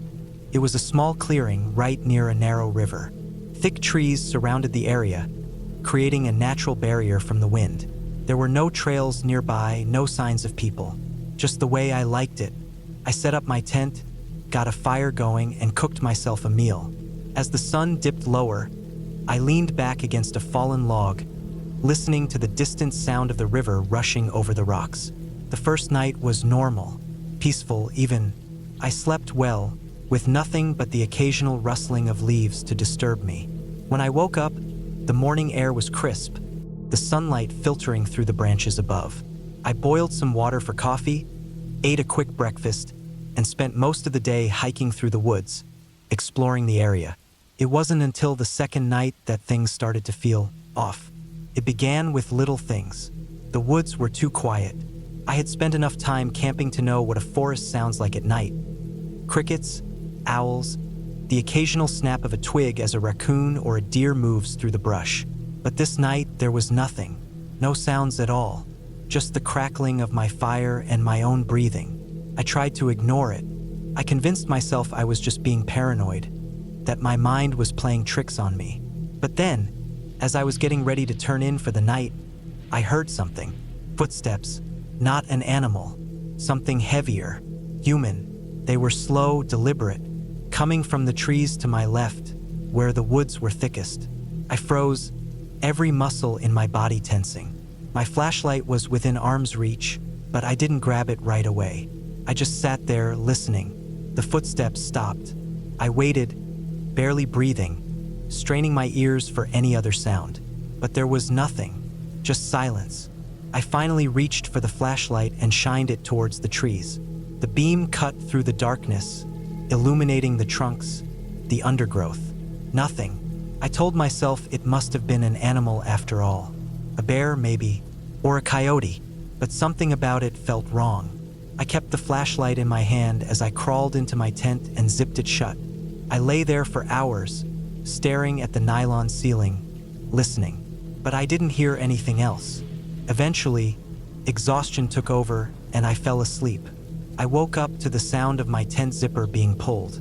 It was subtle, slow, like someone was trying not to make noise.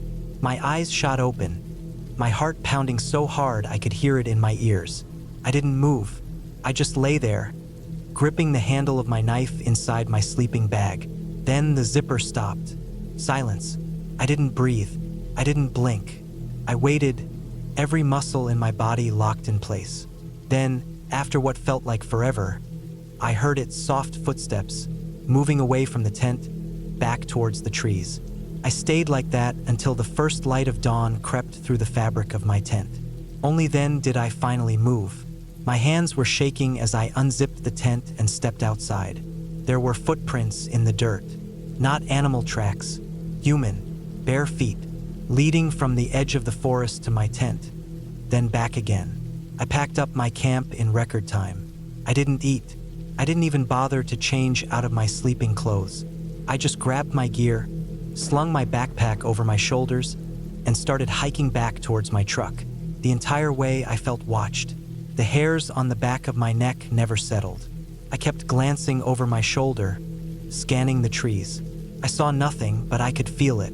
Something was there. Something had been watching me all night.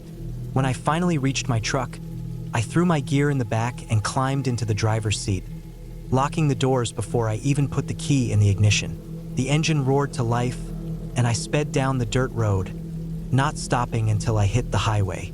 I didn't tell anyone what happened. I wasn't even sure how to explain it. There was no proof, no reason to think I hadn't imagined it. But I know what I heard. I know what I saw, and I know, without a doubt, that I was not alone in those woods. I haven't gone camping alone since. I don't like camping anymore. I used to love it. The quiet, the isolation, the feeling of being surrounded by nothing but nature. It was peaceful. It was supposed to be peaceful. But now, when I think about camping, all I feel is dread. It started as a simple trip, just me and the woods. I had been stressed at work, dealing with too many people, too many deadlines. I needed a break, a weekend away from everything. I found a spot deep in the national forest, far from any popular trails. I wanted to be alone. No campsites, no other hikers, just me and my tent, a small fire, and the sounds of the forest. I parked my car at a remote pull-off and hiked in about 5 miles. I had a good pack, a solid tent, and enough supplies to last the weekend. The hike was nice, the weather perfect. Sunlight filtered through the trees, birds chirped, and the air smelled fresh. I didn't see another person the whole way in, just the way I wanted it. I set up camp near a small clearing, close enough to a creek that I could get water easily but far enough that the sound wouldn't keep me up. I pitched my tent, gathered some firewood, and made myself a simple dinner as the sun started to dip below the trees. The air cooled fast, and soon, the only light was my small fire and the stars overhead. That's when I noticed how quiet it had gotten. The birds had stopped. The insects, too. The only sound was the crackling of my fire. That wasn't normal. I had been camping enough to know that the forest doesn't just go silent for no reason. Something had disturbed it. I sat still, listening, trying to hear past the fire's soft popping. Nothing. Just the deep, thick quiet of the woods at night. I told myself it was fine, that maybe an animal had passed through and scared everything into silence. That happens sometimes. Then I heard it, a branch snapping. It wasn't close, but it was deliberate, heavy, not a small animal, something bigger. I grabbed my flashlight and shined it toward the trees, just shadows. The beam wasn't strong enough to reach far. I told myself it was probably a deer, maybe a bear, though they usually avoided people. I kept the fire going a little longer than I planned, not ready to let the dark close in yet. But nothing else happened. No more sounds, no movement. Eventually, I convinced myself it was nothing and climbed into my tent. I don't know how long I slept before I woke up. It was pitch black. The fire had burned down to embers, barely giving off any light. I wasn't sure what had woken me up, but then I heard it again. Footsteps, slow, close, just outside my tent. I held my breath, heart pounding so hard I could hear it in my ears. The steps stopped. I listened, straining to hear past my own breathing. Then, the zipper of my tent moved. Not fast, not yanked open, but tested. Tugged, pulled an inch, then stopped. I grabbed my knife, the only weapon I had, and held it tight. My other hand reached for my flashlight. I didn't know if I should yell, scare off whatever was out there, or stay silent and hope it went away. Another slow tug on the zipper. I flicked on the flashlight and pointed it straight at the tent door. The sound stopped. I didn't move. I just waited, breath caught in my throat. Minutes passed. Then, finally, I heard footsteps again, moving away. Slow, steady, back into the woods. I waited longer than I needed to before unzipping the tent myself and shining my light outside. Nothing. No tracks, no movement. Just the trees and the cold night air. I barely slept after that, jumping at every small noise, gripping my knife until my hand ached. But nothing else happened the rest of the night. Morning came, and with it, the comfort of daylight. I felt stupid. Maybe it had been an animal. Maybe my mind had played tricks on me. I almost convinced myself of that until I saw the footprints. Not animal prints, not hooves, bare human feet. They circled my tent, stopped right at the entrance. I packed up my gear in record time, barely stopping to eat. I didn't care how beautiful the forest was. I wasn't staying another night. The hike back to my car felt twice as long as it had the day before. Every noise made my skin crawl. I kept looking over my shoulder, half expecting to see someone following me. When I finally reached my car, I locked the doors the second I got in and didn't unlock them until I was back on the highway, miles away from those woods. I don't know who or what was out there that night. I don't want to know. I haven't been camping since, and I don't think I ever will again. The plan was simple. A weekend alone in the woods. I needed the break, a chance to clear my head, to step away from the noise and routine of daily life. I had been camping plenty of times before, so this wasn't anything new. I packed light, a tent, sleeping bag, food, a knife, a flashlight, and a small camping stove. The basics. I didn't need much, just some quiet. The spot I chose was deep in the national forest, miles from the nearest town. There were no designated campsites, just open land, thick trees, and a winding river cutting through the landscape. The kind of place where you wouldn't see another person for days. That was the appeal. I parked my truck near a barely visible dirt path, threw my pack over my shoulder, and hiked in for about an hour. The deeper I went, the quieter everything became. No distant car sounds, no buzzing of power lines, just the rustling of wind through the leaves and the occasional chirp of birds. The air smelled like damp earth and pine, and the sunlight filtered through the branches in long golden beams. It was perfect. I found a clearing about 50 yards from the river and set up my tent. I gathered some firewood, arranged my supplies, and settled in. The first few hours were peaceful. I cooked some food, stretched out on a flat rock near the water, and watched the current roll by. The sound was soothing, steady, like a constant reminder that the world was still moving, even out here where I felt completely alone. By nightfall, the air turned cold. The fire crackled, sending flickering shadows across the trees. I sat there for a long time, staring into the flames, feeling small under the endless sky. Eventually, I climbed into my tent, zipped myself into the sleeping bag, and let the silence pull me into sleep. Sometime in the middle of the night, I woke up. Something was off. I held my breath, listening. The fire had burned down to embers, casting only a faint glow. The wind had died. The forest was silent. Too silent. Anyone who spent time in the woods knows that silence is unnatural. There's always something moving, an animal in the brush, the distant hoot of an owl. But right now, there was nothing, not a single sound. Then I heard it. Footsteps, slow, deliberate, crunching through the leaves just beyond my tent. Not an animal, too heavy, too careful. Person. My chest tightened. I reached for my knife, gripping the handle with sweaty fingers. The footsteps stopped. I stayed still, barely breathing, ears straining. Nothing. Just the hum of blood rushing through my head. Minutes passed. Maybe more. I didn't move. Eventually, I convinced myself it had been my imagination, maybe a branch falling, maybe some small animal that had just sounded larger in the dark. I didn't sleep much after that. Every tiny sound made my nerves snap. When dawn finally came, I crawled out of the tent, muscles stiff, exhaustion pressing down on me. The forest looked different in the morning light, less intimidating, more normal. I shook off the lingering unease and focused on making coffee. Maybe I had been paranoid, but then I saw them. Footprints, leading from the trees to my tent. Not boot prints, bare feet, human. My stomach dropped. They came close, circled once, then led back into the trees. I hadn't imagined it. Someone had been out here watching me. I scanned the tree line, heart pounding.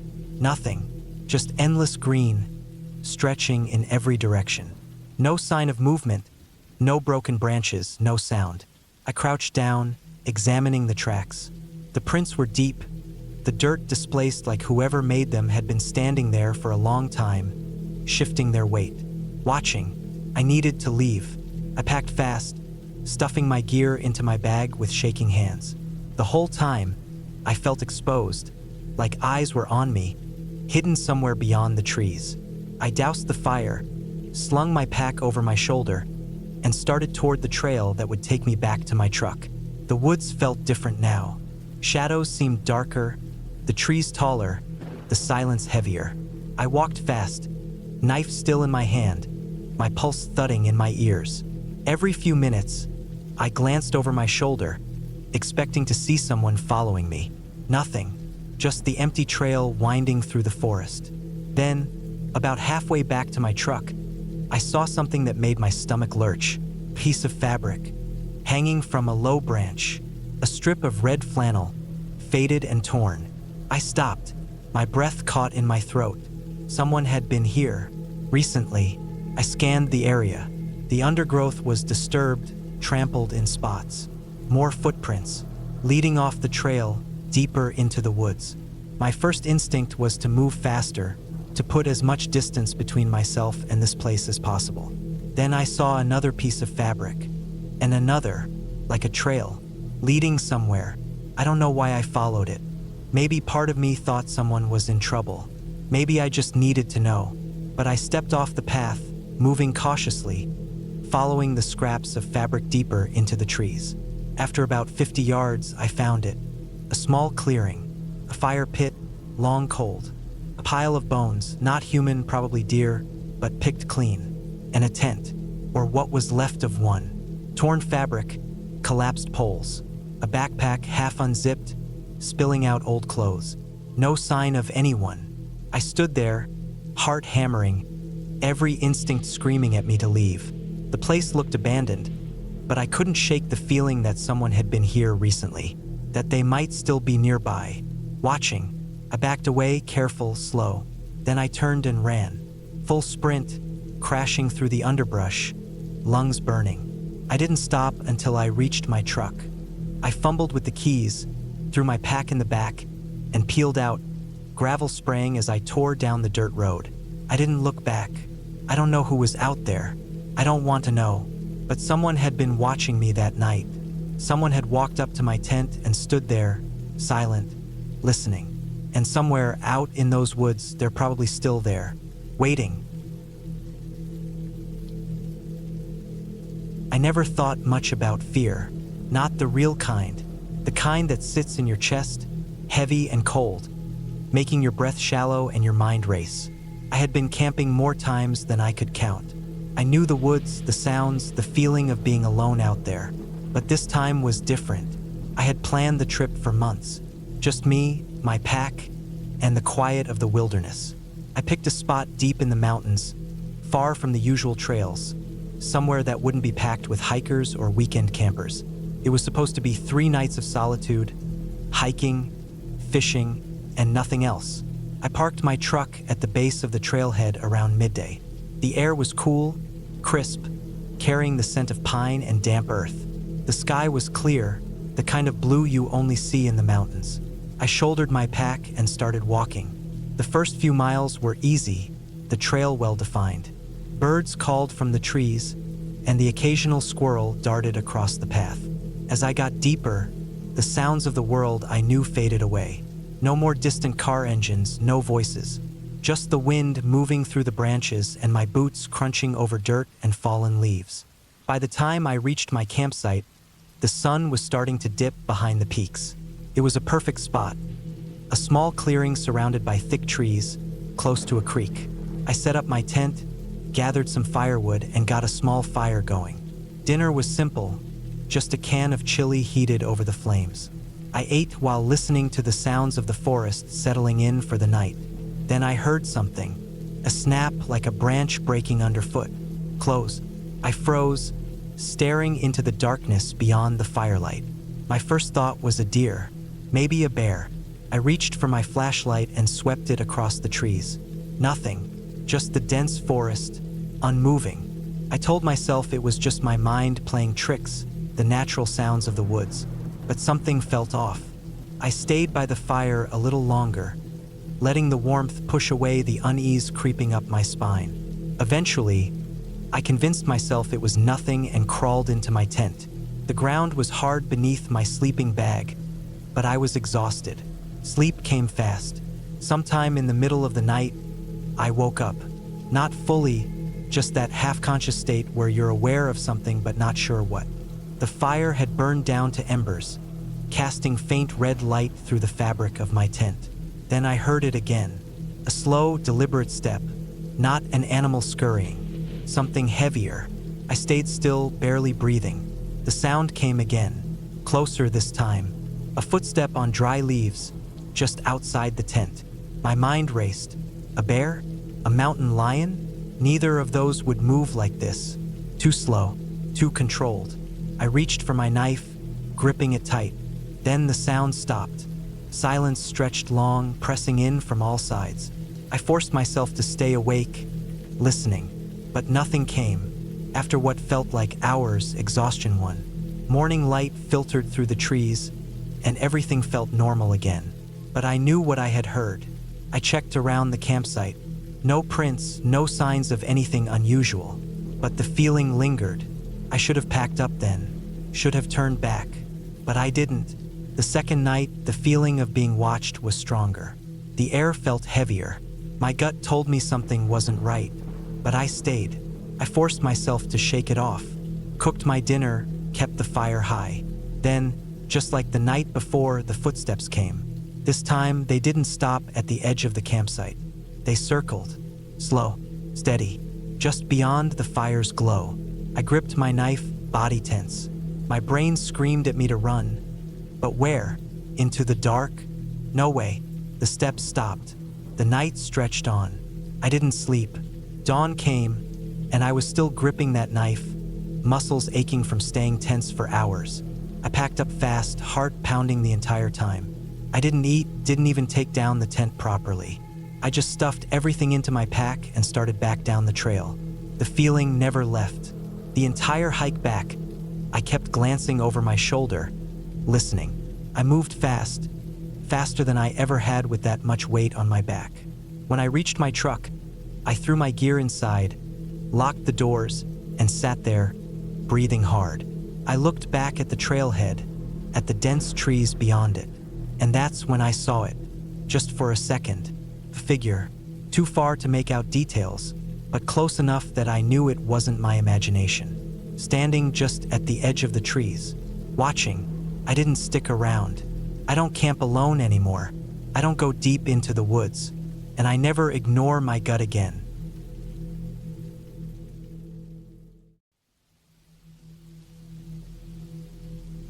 I don't like thinking about that night, but sometimes it creeps in whether I want it to or not. The smell of damp wood, the sound of something moving just beyond the tree line, the feeling of cold air creeping in through the cracks in the cabin walls. It all lingers in my mind like a sickness I can't shake. I never believed in nightmares when I was awake. I do now. I rented the cabin for a weekend. I needed a break, just a few days away from people, noise, and the constant pull of responsibilities. The place was deep in the woods, tucked away from the main roads. There was no Wi-Fi, no cell service, just a landline in case of emergencies. That's what I wanted, just me, the trees, and the silence. It was an old structure, small but sturdy. The wood was worn from decades of harsh weather, but it still stood solid. A single bedroom, a tiny bathroom, a kitchen, and a living area. The furniture was basic. A couch, a table, and a couple of chairs. There was a wood-burning stove in the corner, and that was the only heat source. The cabin came with a small shed out back for firewood, and I made sure to stock up before the sun went down. The owner had warned me that temperatures dropped fast at night.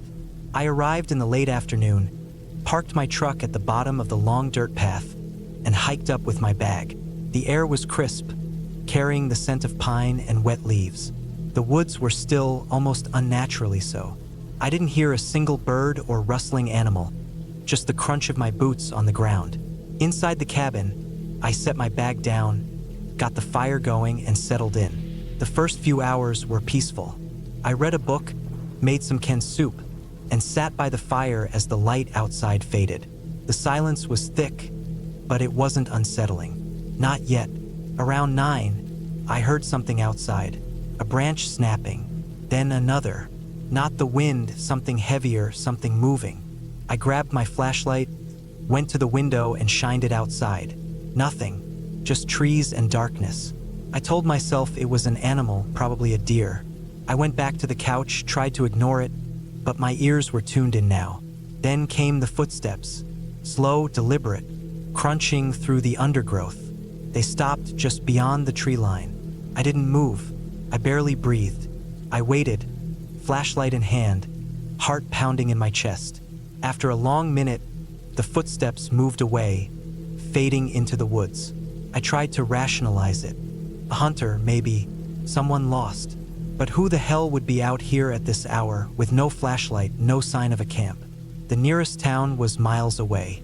My stomach twisted. I double-checked the door lock, shoved a chair under the handle just in case, and told myself to sleep. But sleep didn't come easy. Every little sound made my skin prickle. The fire burned low, casting long shadows that flickered across the walls. At some point, exhaustion took over, and I drifted off. I woke up to the sound of my truck's alarm blaring. I shot up, heart hammering, the cabin now filled with red light pulsing through the windows. I grabbed my flashlight and peered outside. The truck was at the bottom of the dirt path, lights flashing, horn blaring into the night. Something was out there. I grabbed my boots, my jacket, and my hunting knife, then hesitated. I didn't want to go outside, but I couldn't just sit here.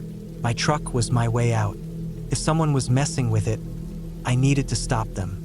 I stepped onto the porch, flashlight sweeping the area. The woods were still. No wind, no movement, just the shrill sound of the alarm echoing through the trees. Every step down that dirt path felt like a mistake, but I forced myself forward. When I reached the truck, I stopped. The driver's side door was open. I knew I had locked it. My breath came fast. My fingers tightened around the knife. I leaned inside, turned off the alarm, and checked the cabin. The keys were still in my bag, untouched. The seats were empty, no sign of anything. But I wasn't alone. I felt it, that unnatural weight in the air. Then I saw them, footprints, leading from the trees to my truck, then back again. Bare feet. The tracks sank deep into the mud, wide apart like whoever made them had a long stride. My stomach twisted.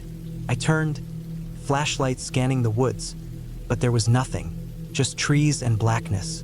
I backed away slowly, walking fast but careful, ears straining for any sound.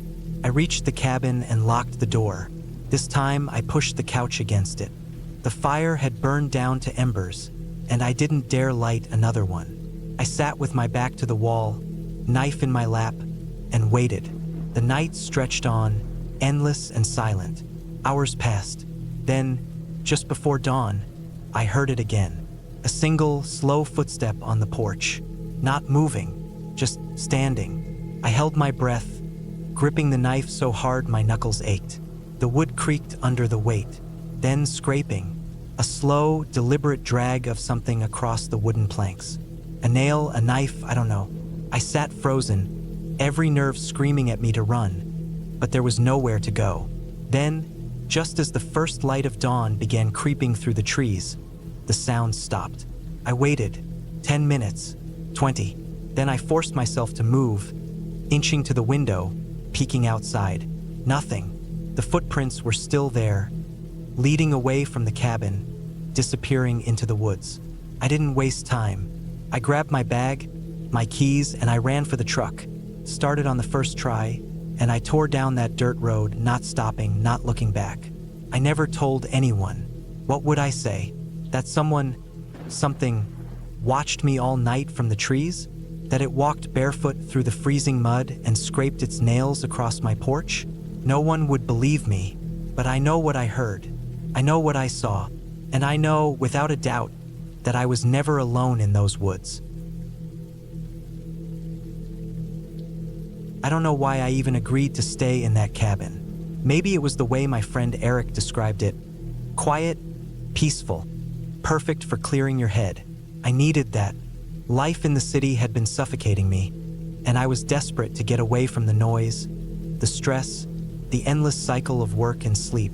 So when he told me about his uncle's old hunting cabin, tucked deep in the woods of northern Montana, I jumped at the chance. The drive there was long, the last hour spent on a dirt road that seemed like it hadn't been maintained in years. Potholes, tree roots pushing through the soil, and the occasional sharp turn kept me on edge. My SUV wasn't built for this kind of terrain, and more than once I thought about turning back. But then I reminded myself why I was doing this. I needed the quiet, the isolation, a week away from everything. By the time I arrived, the sun was dipping below the tree line. The cabin was small, made of rough-hewn logs that looked like they'd been there for 100 years. The roof sagged slightly in one corner, and the front steps creaked under my weight as I climbed them. A single window on the front side reflected the orange glow of the setting sun. Inside, the place was just as rustic as I expected. A wood-burning stove sat in one corner, a small table with 2 chairs in another. A single cot with a thin mattress was pushed up against the back wall. There was a small kitchen area with an old propane stove and a few wooden shelves stocked with canned goods. No electricity, no running water, just a hand pump outside for drinking and washing. I set my bags down and let out a breath. This was it. A week alone, just me and the wilderness. It was supposed to be peaceful. The first night was uneventful. I built a fire in the stove, ate some canned chili, and read by the light of my battery-powered lantern. The woods outside were eerily silent, save for the occasional rustling of leaves. I told myself it was just animals, deer, maybe a raccoon, but there was something unsettling about how quiet it was. No distant hum of traffic, no voices, no background noise at all, just silence. I barely slept. Every creak of the cabin made me tense up. It wasn't fear exactly, more like a deep, nagging feeling that I wasn't supposed to be there, that the woods didn't want me there. The next day, I decided to explore. I walked for hours, following an overgrown trail that led deeper into the trees. The air was crisp, the smell of pine thick and earthy. It was beautiful, but there was still something off. I couldn't shake the feeling of being watched. No birds sang, no insects buzzed, just my own footsteps crunching on the forest floor. I found an old tree stand, the kind hunters used. It was falling apart, barely held together by rusted nails and rotting wood. Nearby, I saw bones, a pile of them half buried in the leaves, too big to be a deer, maybe an elk, but something had stripped them clean, left them in a neat little pile like some kind of offering. I turned back after that. The whole walk back to the cabin, I felt it again, that weight of unseen eyes, something just beyond the trees watching. I kept telling myself it was in my head, that I was just not used to being so alone. That night, I locked the door. I wedged a chair under the handle, too. I wasn't sure why, just a feeling. The fire crackled in the stove, but the warmth didn't reach the pit in my stomach. I forced myself to sleep, but it was shallow, restless. A sound woke me, a thud, heavy, right outside the cabin. I sat up, heart hammering. Another thud, like something large shifting its weight on the porch. Then slow, deliberate footsteps. I held my breath, listened. Something was out there. The doorknob rattled. I didn't move. The chair I wedged under it held. Then the knob turned again, harder this time. A long, deep exhale came from the other side of the door. Not an animal. Something bigger, heavier. It was testing the door. I reached for the hunting knife I'd brought with me, gripping it so tightly my knuckles ached. The fire in the stove cast flickering shadows on the walls. I stayed still, barely breathing. Then silence. I sat there, knife in hand, until the first light of dawn filtered through the window. Only then did I dare move. I crept to the door, listening. Nothing. I slowly unwedged the chair, knife at the ready, and opened the door just a crack. Footprints, huge ones pressed deep into the dirt. Not boot prints, bare feet. I slammed the door shut. I didn't go outside that day. I stayed in the cabin, listening. Every sound made my skin crawl. Branches snapping, leaves rustling. That night, I didn't sleep. I sat by the fire with the knife in my lap, waiting. At some point, exhaustion won. I must have dozed off because the next thing I knew, something was inside the cabin. A breath, slow, deep, inches from my face. I woke up gasping, the knife swinging wildly in my hand. But there was nothing there. The door was still locked, the chair still wedged beneath it. The fire had burned low, casting long shadows across the room. I couldn't stay another night. At first light, I grabbed my bags and bolted to the SUV. The whole time I felt it, watching, standing just beyond the trees, waiting. The moment the engine roared to life, I slammed it into reverse, tires spinning in the dirt. I didn't look back. I drove straight through the night, only stopping when I reached the city. When I finally parked outside my apartment, I sat there for a long time, gripping the wheel. My heart was still pounding. My hands were shaking. I told myself it was just my imagination, that I was alone in that cabin, that I had just let my mind play tricks on me. But sometimes, in the middle of the night, I wake up to the sound of breathing, and I know I didn't imagine it. I always loved hiking alone. There was something about being deep in the woods, away from everything, that made me feel alive. The silence, the isolation, it was peaceful, or at least it used to be. I had planned this trip for weeks, a solo 3-day hike through a remote trail in the mountains. I had my backpack loaded with everything I needed: a tent, a sleeping bag, enough food and water, and a good knife, just in case. The forecast was clear, and I had mapped out my route carefully. I felt confident. The first day was perfect.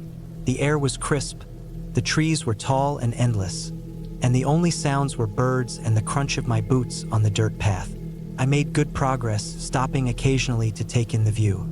By late afternoon, I reached a clearing near a small stream and decided to set up camp. I built a fire, cooked some food, and sat in the fading light, listening to the quiet. It felt like I was the only person in the world. That night, I woke up suddenly. I didn't know why. My fire had burned down to embers, and the forest was pitch black. I listened. Nothing. Just the wind through the trees. But something felt off. I wasn't sure what. I told myself it was just my mind playing tricks on me, rolled over, and forced myself back to sleep. The next morning, I packed up and continued on. The trail got steeper, winding through thick forest. It was harder going, but I liked the challenge. Around midday, I noticed something strange. A tree ahead of me had deep scratches in its bark. 3 long, parallel marks like something had clawed at it. I stopped, examining them. They were fresh. The wood underneath was pale and raw. I tried to shake off the unease creeping into my stomach. Probably a bear, I told myself. Nothing to worry about. A few hours later, I found another tree with the same marks. Then another. Each time, the scratches looked fresh, as if they had just been made. My instincts told me to turn back, but I was stubborn. I told myself I was imagining things. There were bears in these woods, sure, but they usually avoided people. I pressed on. By late afternoon, the feeling of being watched was overwhelming. I kept stopping, turning around, scanning the trees. Nothing. No movement. No sound. But I couldn't shake it. The woods, once so peaceful, felt different now, like they were holding their breath. I made camp earlier than planned, setting up in a small, rocky clearing. I didn't bother with a fire. I ate quickly, zipped myself into my sleeping bag, and tried to ignore the dread curling in my stomach. Sleep didn't come easy. Every snap of a twig, every rustle in the underbrush made my heart pound. I gripped my knife under the covers, telling myself I was being paranoid. At some point, I drifted off. Then I woke up. Something was outside my tent. I didn't move. I barely breathed. My skin prickled, every nerve in my body screaming. I listened. A slow, deliberate step. Then another. Not an animal.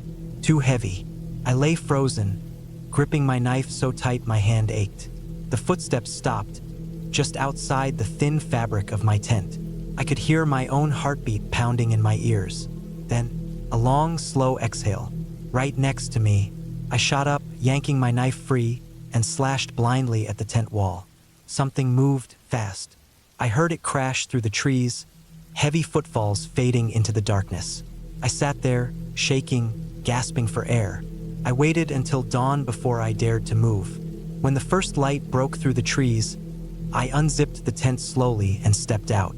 The ground around my camp was disturbed. Deep, heavy footprints circled my tent. They were human. I packed up as fast as I could. I abandoned my planned route and took the fastest way back to the trailhead. My whole body was on edge. Every noise made me jump. I kept looking over my shoulder. The feeling of being watched never left. By late afternoon, I reached a point where I should have been close to the end of the trail. But something was wrong. The path ahead didn't look familiar. The trees were wrong. The rocks were wrong. I checked my map, my compass. They told me I was going the right way, but everything in my gut screamed otherwise. I kept walking, hoping it was just my nerves. But an hour later, I was still in the same forest. I should have been at the parking lot by now. My stomach twisted. I was lost. I forced myself to stay calm. I followed the compass, even though my instincts told me I was going in circles. The sun started to set. I had no choice but to make camp again. That night was worse than the last. I didn't sleep. I didn't even try. I sat with my knife in my hand, listening, waiting. At some point in the night, I heard it again. Footsteps. Slow. Deliberate. I held my breath. My heart pounded so hard it hurt. The footsteps stopped right at the edge of my camp. Then something whistled. A slow, tuneless whistle. My stomach turned to ice. I wanted to run, but I knew better. Running made you pray. I gripped my knife and waited. The whistle stopped. The forest went silent again. Hours passed. Then the first light of dawn crept in. I didn't wait. I packed up and moved as fast as I could. I didn't care about the trail anymore. I just wanted out. Then I saw something ahead. A shape standing between the trees. Tall, motionless, watching me. I didn't stop. I didn't slow down. I didn't look back. I just ran. I don't remember how I found the trailhead. One moment, I was lost in the trees, and the next, I was stumbling into the parking lot. My car was there, right where I left it. I practically threw myself inside, locked the doors, and sped off. I didn't look in the rearview mirror. I didn't want to see if something was standing there. I never went back to those woods. I never hiked alone again. And sometimes, in the middle of the night when everything is quiet, I swear I hear it. That slow, tuneless whistle. I don't know what made me choose that trail. Maybe it was the challenge. Maybe it was the idea of escaping everything for a while. I had been hiking for years, but I had never attempted this particular route before. It wasn't a popular one, and from what I had read online, not many people hiked it anymore. The trail led deep into the mountains, miles away from any roads or campsites. It was supposed to be difficult, but that was exactly what I wanted. I started early in the morning, just as the sun was rising. The air was crisp, and the forest smelled damp from the previous night's rain. The first few miles were easy. The path was well-defined, cutting through thick trees and occasionally opening up to reveal breathtaking views of the valley below. I felt good, strong, confident. I had packed everything I needed: food, water, a tent, a map, a compass, a knife, and a small emergency kit. I wasn't worried. As the morning turned into afternoon, the trail became rougher. It wasn't marked as well as I had hoped, and I found myself stopping more often to check my map. The forest felt denser. The trees were taller, their branches thick, blocking out most of the sunlight. There was no wind, no birds chirping, just the sound of my own footsteps and the occasional rustling in the underbrush. I told myself it was just small animals. Squirrels, maybe, a rabbit. Nothing unusual. By late afternoon, I had covered a lot of ground, but I was starting to feel uneasy. The trail had narrowed, and the ground beneath me was getting steeper. It wasn't supposed to be this difficult. I checked my map again. I should have reached a clearing by now, a spot where other hikers had supposedly camped before. But there was nothing, just more trees, more uneven ground, and an eerie silence that made me feel like I wasn't alone. Then I saw the footprints. They weren't mine. They were older, slightly faded but still visible in the damp earth. They were human, but something about them felt off. The spacing was inconsistent, like whoever made them had been walking strangely. I stared at them for a long time, then forced myself to keep moving. Maybe another hiker had come this way recently. Maybe they had just been tired and dragging their feet. I told myself it was nothing, but then I saw something else. A piece of fabric caught on a low-hanging branch. It was dark red, almost brown, torn and frayed at the edges. It looked old. I hesitated before reaching out to touch it. It felt stiff, like it had been there for a long time. I dropped it and stepped back. My mind started racing. Had someone gotten lost here? Had something happened? I scanned the trees, half expecting to see someone watching me. But there was nothing, just silence. The sun was starting to set, and I knew I needed to set up camp soon. I forced myself to keep walking, my heart pounding harder with each step. The forest felt different now, heavier. The air was thick, and every sound seemed amplified. I finally found a small clearing and decided it would have to do. I set up my tent quickly, my hands unsteady as I secured the stakes. I didn't feel hungry, but I forced myself to eat. I needed the energy. As darkness settled, I couldn't shake the feeling that something was wrong.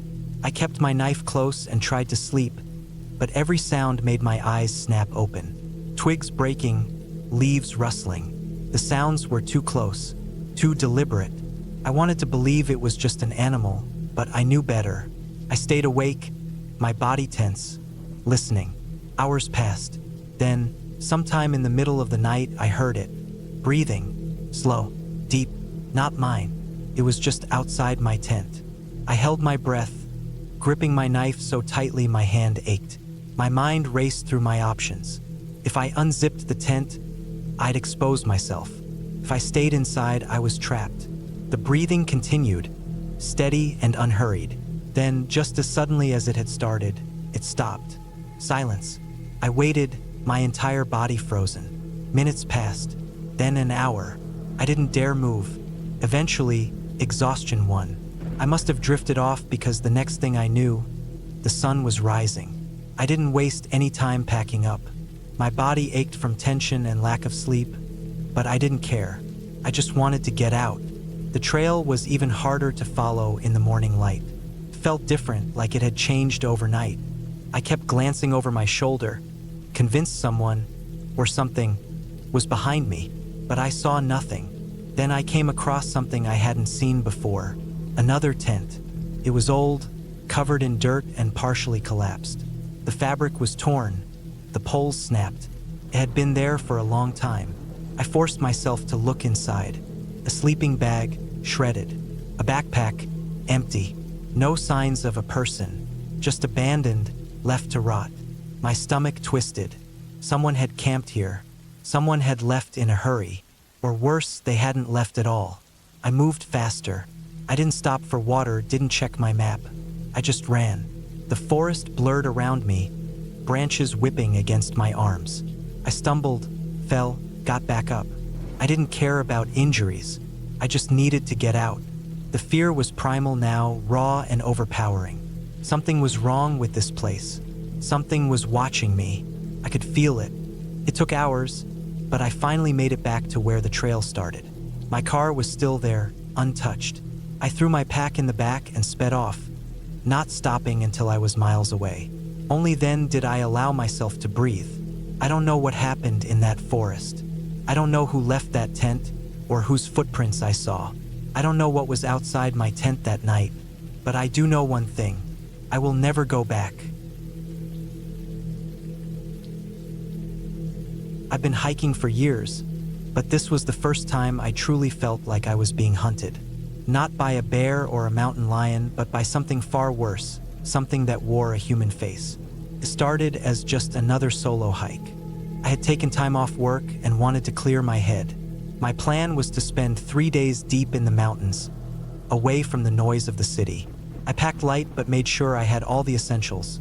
Plenty of water, food, a first aid kit, my tent, and a knife. I'd been in these mountains before, but never this deep.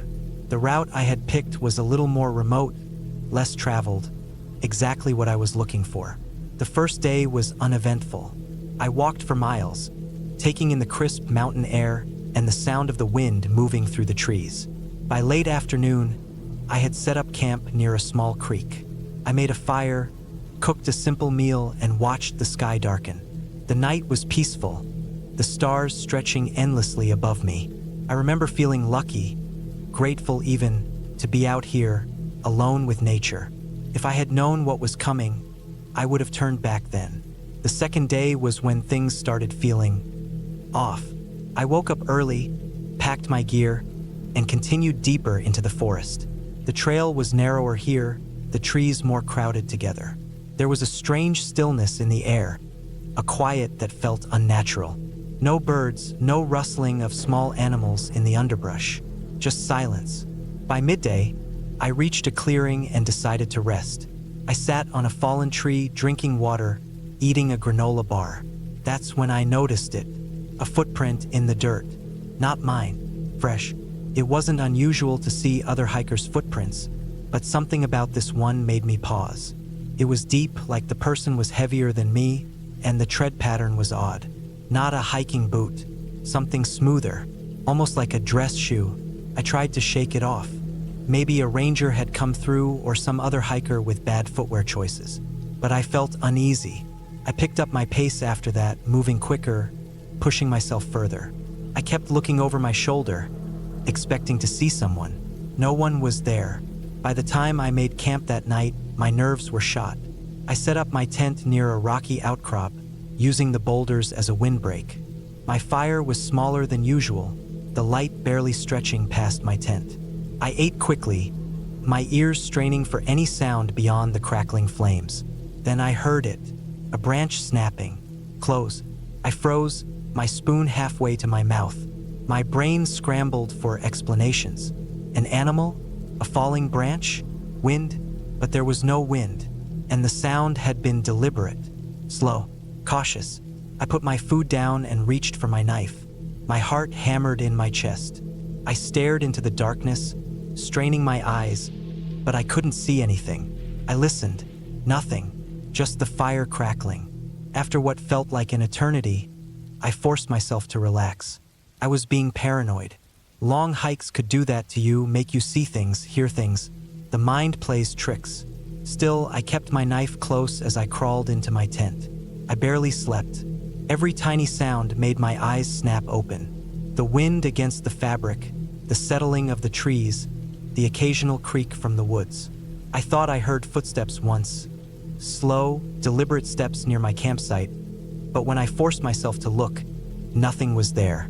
By the time the sun came up, I was exhausted. My plan had been to push deeper into the mountains, but I changed my mind.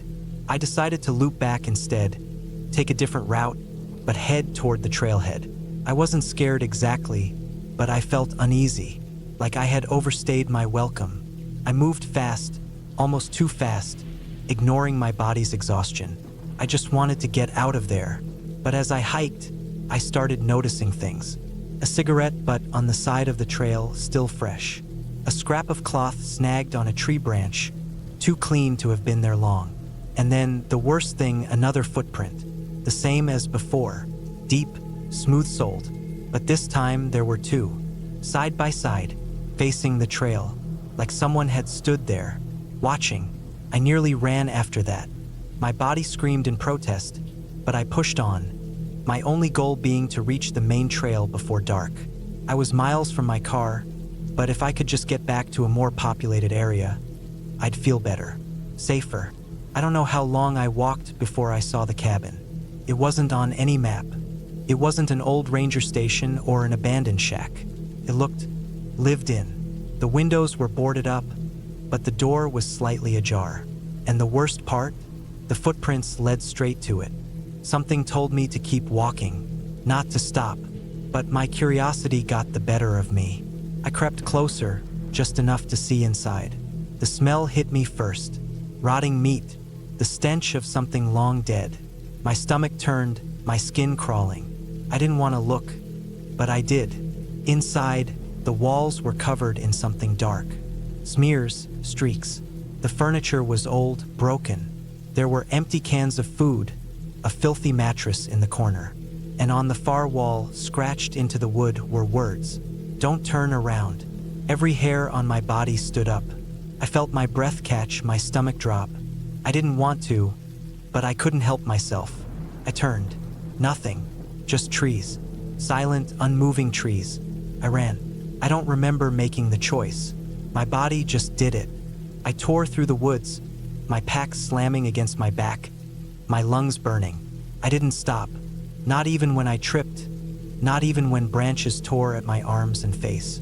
I ran until I saw the trailhead, until I saw my car.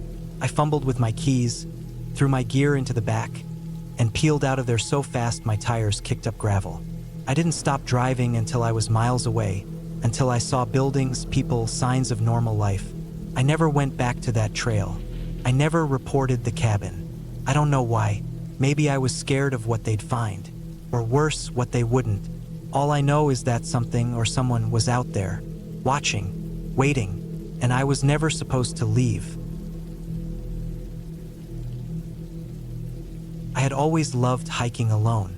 There was something about the solitude, the rhythmic crunch of my boots against the dirt, and the overwhelming silence of nature that put my mind at ease. It was the only time I felt truly disconnected from the noise of life.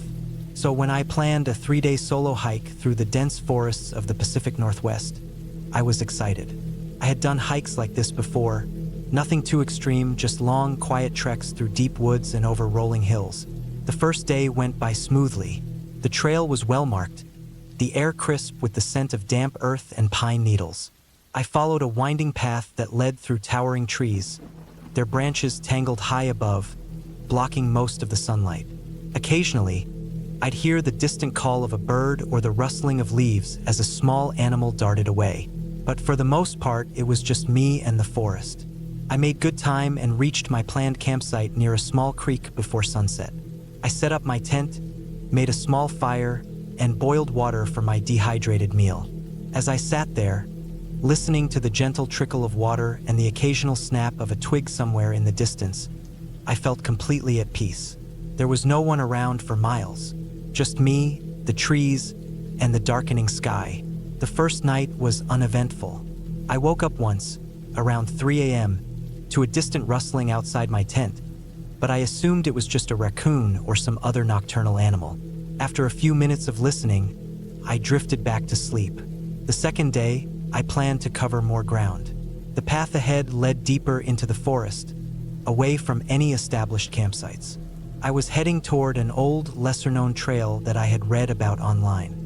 It wasn't marked on most maps, but experienced hikers sometimes mentioned it in forums. It was supposed to be beautiful, cutting through an area of untouched wilderness. As I moved forward, the trail became narrower, the trees pressing in closer. The deeper I went, the quieter it got. No birds, no wind through the leaves, just silence. It felt unnatural. I kept telling myself it was just my mind playing tricks on me. I pushed forward, telling myself that once I reached the ridge, I'd feel better.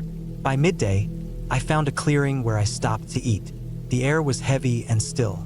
I checked my phone, no signal, which I expected. The sun was high above, but the light felt weaker here, like the trees were swallowing it before it could touch the ground. As I packed up and started walking again, I noticed something strange. The trail ahead looked different than I remembered from my research. It should have curved gently to the right, but instead, it went straight into a dense thicket. I paused, confused. Had I made a wrong turn? I pulled out my map and compass. According to them, I was still on track. I decided to keep going. Maybe the trail had changed over time, or maybe I had just remembered it wrong. But as I walked, the feeling of unease grew. The path felt wrong. The trees here were different, thicker, older, their trunks covered in deep scars. I kept walking, my breathing growing shallow. Then I saw it. A shoe. Just one, lying half buried in the dirt. It was old, the fabric faded, the rubber sole cracked. It looked like it had been there for years. My first thought was that someone had lost it, maybe a careless hiker. But as I took another step, I saw something else. a torn backpack strap dangling from a low branch. I felt my stomach tighten. I wasn't the first person to come this way. I tried to shake it off. People lose things on trails all the time.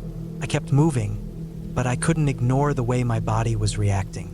My hands were sweaty despite the cool air, and my legs felt stiff. I needed to get out of here. I pushed forward faster than before. The trail wound deeper, twisting in ways that didn't make sense. I felt like I was being led somewhere, not following a natural path, but something designed to pull me in. The trees seemed closer together now, their trunks forming dark corridors.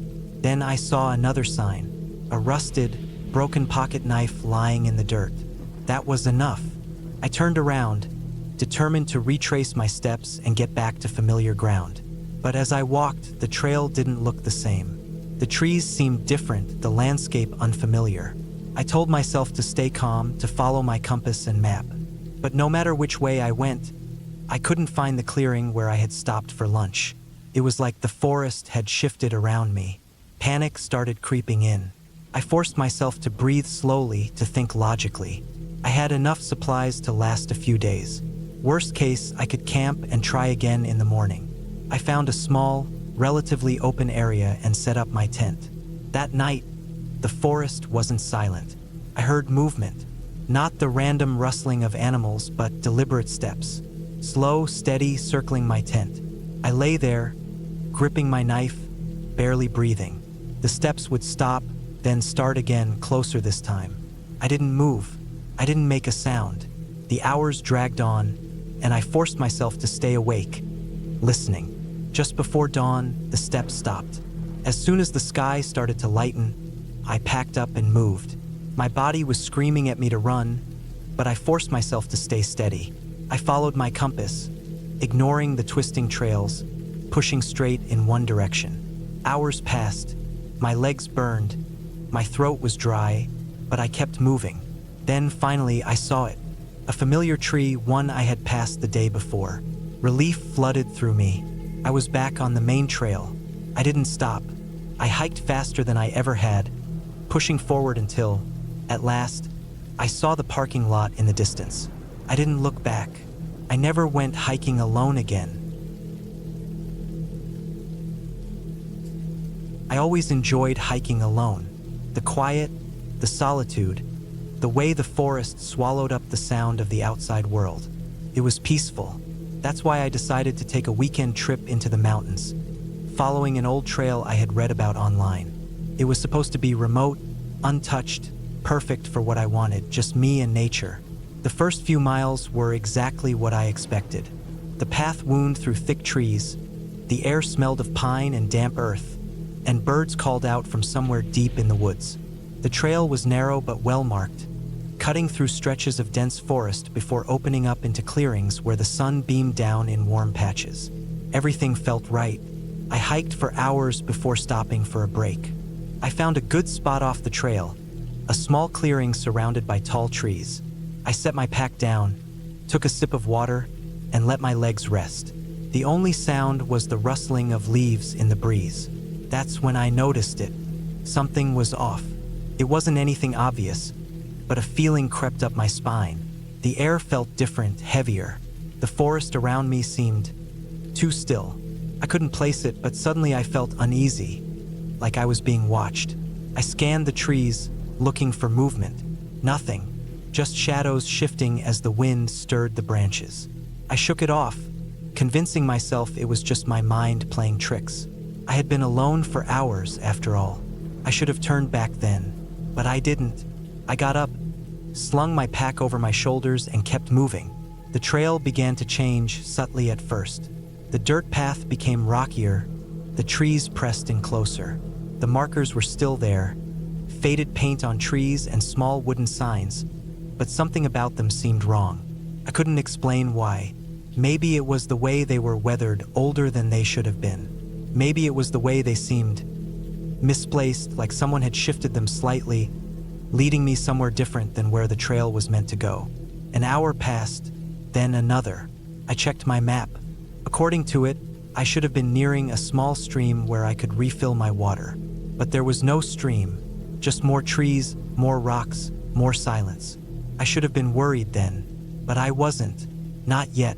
I kept moving forward, following the markers, trusting the trail even though something about it felt wrong. The unease never fully left me, but I pushed it down. It was just my imagination. Then I found the cabin. It wasn't on the map.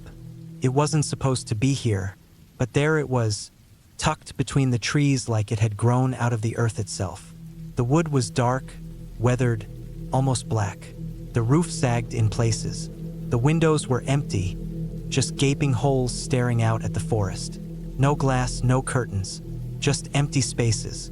I stopped. Every instinct told me to turn around, to walk away. But curiosity got the better of me. I took a step closer. The ground beneath my foot shifted. A soft crunch. I looked down. Bones. Small ones. Scattered. Brittle. Sun-bleached. Animal, I told myself. Just an animal. The cabin door was slightly open. Just enough that I could see inside. Darkness. I don't know how long I stood there, staring. Something about that open door made my stomach twist. Felt wrong. Like a trap. Like something was waiting just beyond the threshold. Hidden in the dark. Watching. I turned away. I don't know why, but I felt like if I stepped inside, I wouldn't come back out. I kept walking. The trail was worse now, barely there. The trees loomed taller, the air heavier. I felt lightheaded, like the oxygen had thinned.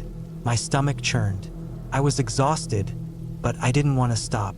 I wanted out. I needed to find my way back. That's when I heard it. Not an animal. Not the wind. A sound that didn't belong. Footsteps. Not mine. Slow, careful, somewhere behind me. I stopped. So did they. The forest was too thick to see far. Shadows stretched long across the ground. I turned in a slow circle, scanning the trees. Nothing. I moved forward. A few steps, then stopped.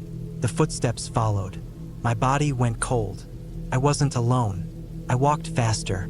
So did they. I didn't run. I wanted to, but I knew better. Running would make noise. Noise would give me away. I forced myself to keep a steady pace, pretending I hadn't noticed. My heart pounded. My breathing was too loud. I focused on the path, on putting one foot in front of the other. Then the footsteps stopped. Just stopped.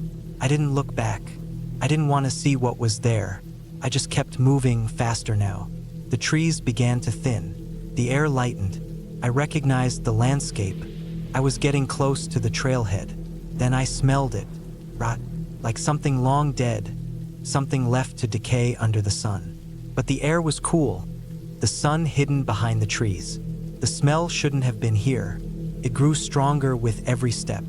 Then I saw them. Tents. Old, weathered, sagging under their own weight. 4 of them scattered in a clearing just off the path. I stopped. I didn't want to, but my body wouldn't move. The campsite was abandoned. Long abandoned.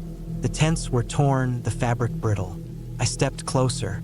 A backpack lay beside one of the tents, half buried in the dirt. I nudged it with my foot. Fell open. Clothes. A wallet. A phone, screen cracked. Dead. Then I saw the note. A scrap of paper, torn from a notebook, caught in the entrance of the nearest tent. One word, scrawled in shaky handwriting. Run. I did. I didn't stop. Didn't look back.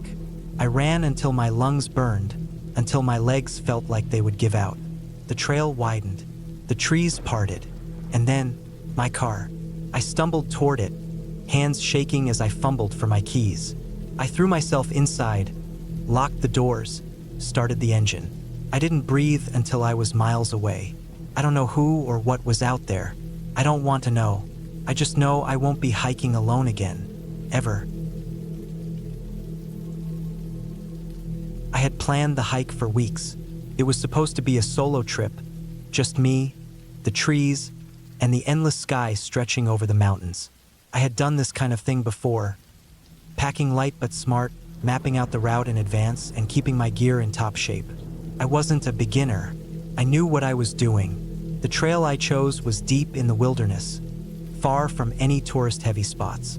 It wasn't some well-paved path with signs and maps at every corner.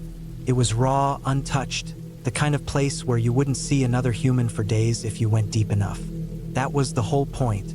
I wanted that silence, that disconnection from everything. I set out early in the morning, just as the sun was starting to break over the horizon. The air was crisp, clean. The smell of damp earth and pine needles filled my lungs as I stepped onto the trail. The first few hours were perfect. My boots crunched over gravel and leaves, my breathing steady. Every step took me further away from civilization, and that was exactly what I wanted. By noon, I had covered a good distance. I took a break by a small creek, refilled my water bottle with my filter, and ate a quick meal. The sound of running water was soothing, and for a moment, I let my guard down. I leaned back against a rock, closed my eyes, and just listened. Then I heard something else, a crunch, like a footstep on dry leaves. I sat up immediately, scanning the trees.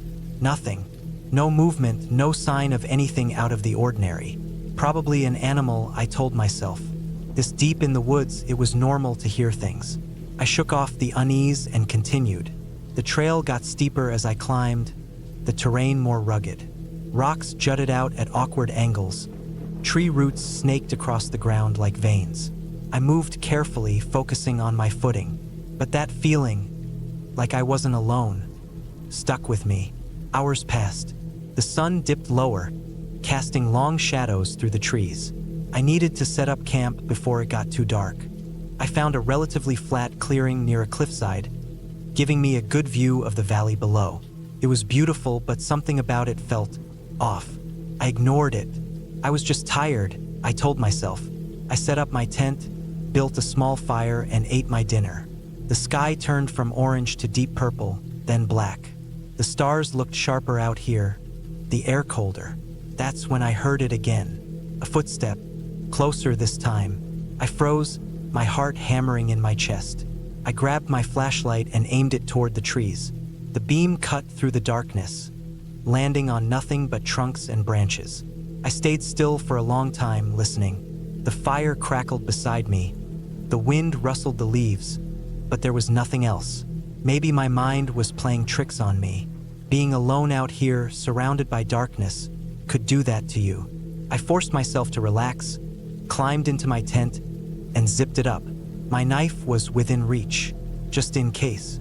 Sleep didn't come easily. Every little sound made me open my eyes. The wind, the distant hoot of an owl, the shifting of the trees.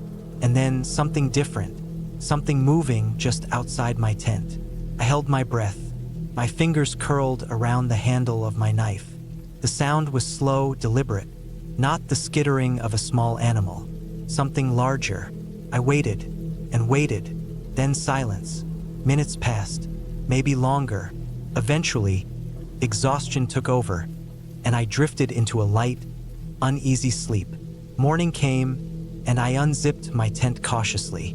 The first thing I noticed was the ground. The dirt around my camp was disturbed, like someone had been walking in circles. But there were no clear footprints, just impressions. I packed up quickly. My gut told me to leave, but I was deep in the trail. It would take at least a full day to get back. I had no choice but to keep moving. The unease never left me.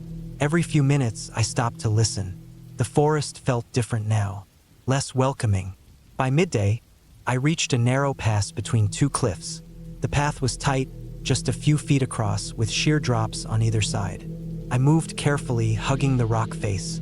Then I heard it, a sound behind me, a scrape, like a boot against stone. I whipped around, but there was nothing, just empty space and the trees below.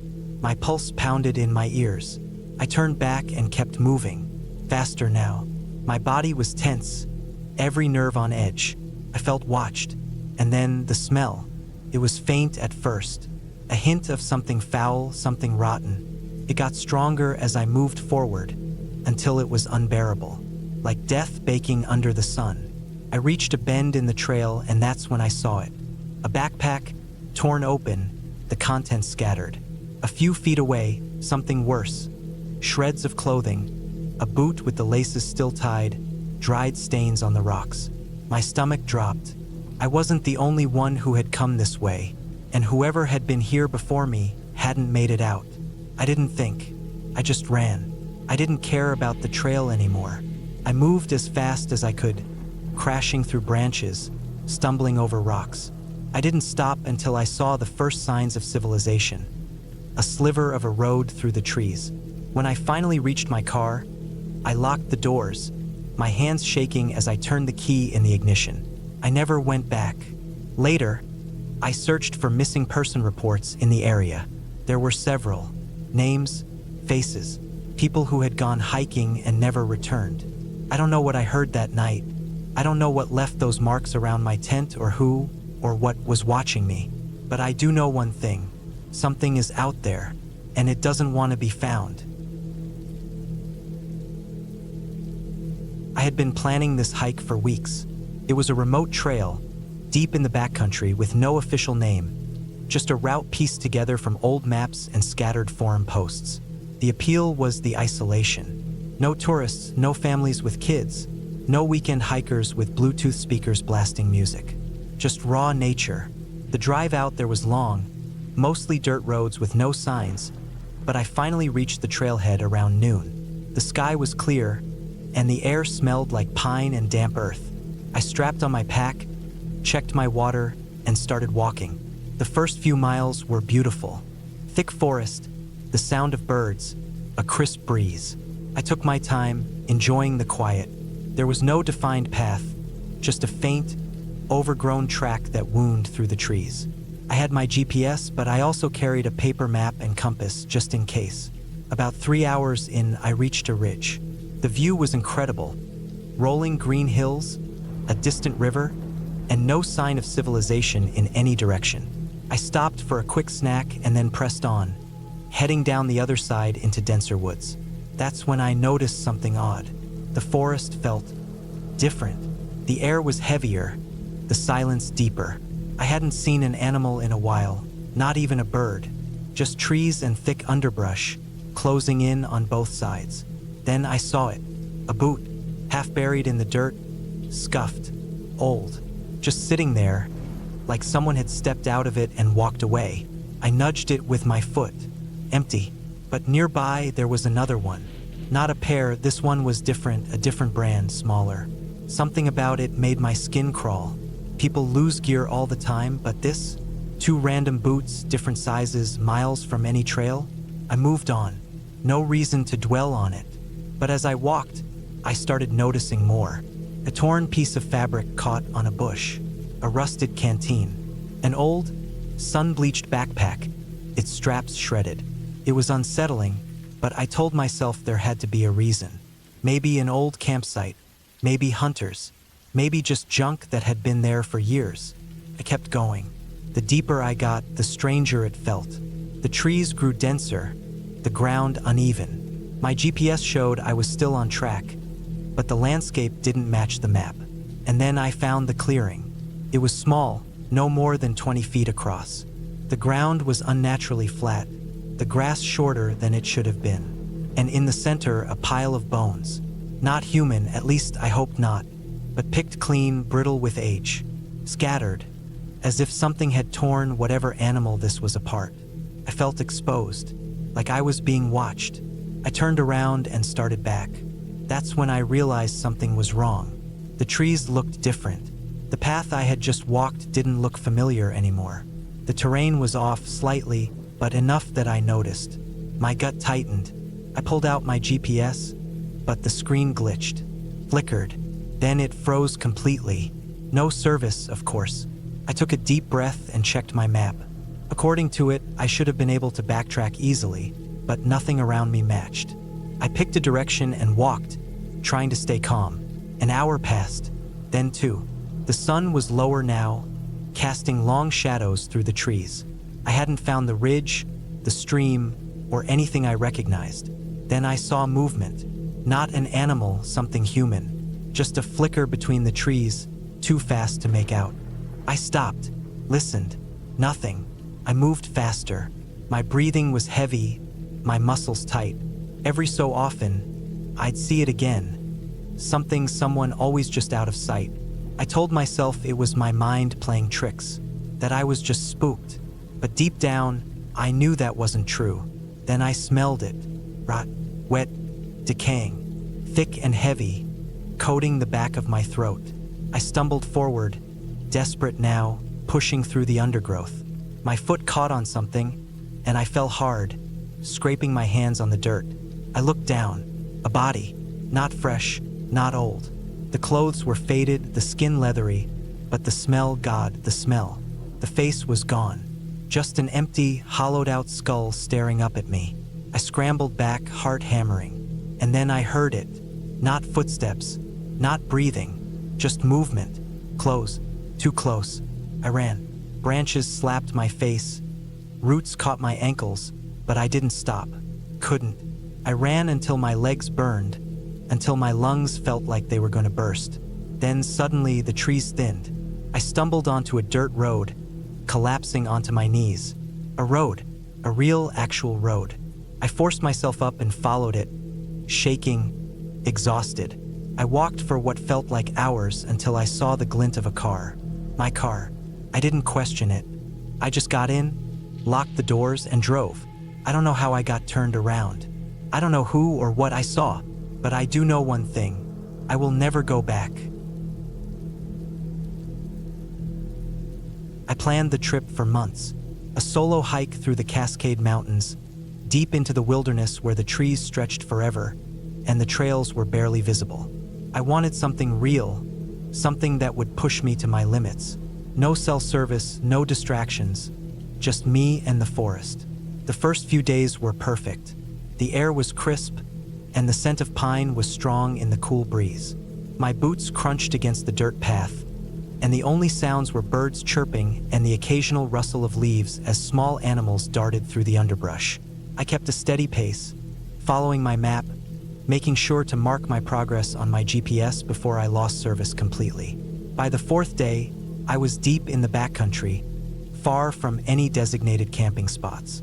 That night, I set up my tent in a small clearing, ate a quick meal, and fell asleep fast. It was the middle of the night when I woke up suddenly. I wasn't sure why at first.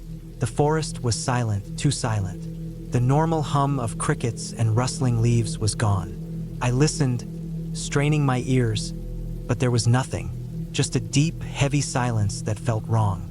I told myself it was just my imagination, but I couldn't shake the feeling that something was off. I grabbed my flashlight, unzipped the tent quietly, and shined it around the trees. Nothing moved. No glowing eyes reflecting back at me, just towering trunks and darkness. I sat awake for a while, waiting for the normal sounds of the forest to return, but they never did. Eventually, exhaustion won, and I drifted back to sleep. The next morning, everything seemed normal again. Birds were chirping, and the wind was rustling through the trees. I brushed off the night's weirdness and continued my hike.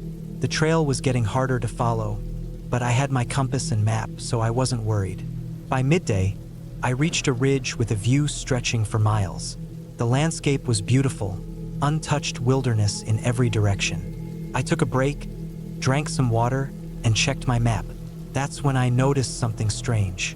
The trail I had been following wasn't on the map anymore. I traced my route back, checking my notes and landmarks, but something didn't add up. The ridge should have been further west. The river I passed in the morning wasn't where it was supposed to be. It didn't make sense. I had been careful, following my bearings, marking my progress, but somehow I was off course. A knot formed in my stomach. I wasn't lost, not yet, but something wasn't right. I decided to backtrack, retrace my steps, and find where I went wrong. But as I hiked, the terrain looked different. The trees, the slopes, even the way the light filtered through the branches, it all felt wrong. I checked my compass, but the needle was spinning slightly, not holding steady like it should. I kept moving, trying to stay calm, but an hour passed, then two, and nothing looked familiar. My pace picked up. My breathing grew heavy. The sky was starting to dim, and I knew I had to find a place to set up camp before dark. I picked a small clearing between two thick pines, trying to shake the unease creeping up my spine. That night, I barely slept. The silence was back. No wind, no insects, just the sound of my own heartbeat in my ears. Then, around midnight, I heard it. Footsteps, not an animal, not the scampering of small critters. These were slow, deliberate steps. They crunched the forest floor in an even rhythm, getting closer. I held my breath, gripping my knife, and waited. The steps stopped just outside my tent. I could hear breathing low, steady. I wanted to turn on my flashlight, but my gut told me not to. I stayed completely still, listening, waiting. Then, after what felt like an eternity, the footsteps moved away, fading into the trees until they were gone. I didn't sleep at all after that. The first light, I packed up and started moving. I had no clear plan except to keep going and find my way back to something familiar. But every direction I took led me deeper into unfamiliar terrain. My water supply was running low, and I was rationing food carefully. The thought of another night out here made my stomach twist. That evening, I found an old, overgrown trail. Relief flooded through me. Trails meant people, eventually. I followed it, moving fast, hoping it would lead somewhere safe. But as I walked, I started noticing something that made my blood run cold. The trees had deep scratches on them, not from animals. These were long, jagged marks, as if something had been dragged across the bark with force. The further I went, the more I saw. Some trees had strips of their bark completely torn away, exposing the pale wood underneath. My hands were shaking, but I kept moving. Then I saw the campsite, or what was left of it. A single tent, collapsed and torn, like something had clawed through it. Gear was scattered around, ripped backpacks, shredded sleeping bags. The fire pit was filled with ashes, long cold. But the worst part was the smell. A sickly, rotting scent that made my stomach churn. And then I saw the bones. Pile of them picked clean, too big to be from an animal. My body went cold. My breath came in short gasps. I turned and ran. I didn't care where I was going anymore. I just needed to get away. I ran until my legs burned, until my lungs screamed for air. The sun was setting again, but I couldn't stop. I couldn't spend another night out here. Then, through the trees, I saw something, a structure, a fire lookout tower. I sprinted towards it, my last bit of energy pushing me forward. The metal stairs creaked under my weight as I climbed, my hands shaking as I reached the door at the top. It was locked. I banged on it, shouting for help, but there was no answer. My heart was pounding so hard it hurt. I turned, scanning the forest below. The trees stretched endlessly in every direction. And that's when I saw it. A figure standing at the edge of the tree line. Too far to make out details, but close enough that I knew it was watching me. Just standing there, waiting. I stayed up there the whole night, gripping my knife, barely blinking. The figure never moved, just stood there, waiting. By morning, it was gone, and I ran. Down the stairs, through the trees, moving as fast as my exhausted body would let me. I don't remember how long I ran, hours maybe, but eventually, I stumbled onto a real trail, a marked one, and later that day I found a road. A group of hikers picked me up. I didn't tell them everything, just that I got lost, that I'd been out there longer than planned. They gave me food, water, a ride back to town. I never reported what I found. I don't think I ever will. I don't know what was out there. I don't want to know, but I do know one thing for sure. I'll never hike alone again. I had planned this hike for months, a solo trek through the backwoods of Oregon, deep in a stretch of forest rarely touched by human activity. It wasn't some tourist-friendly national park with well-marked trails and guideposts every few miles. This was raw, wild land, the kind that made you feel truly alone. That was the whole point.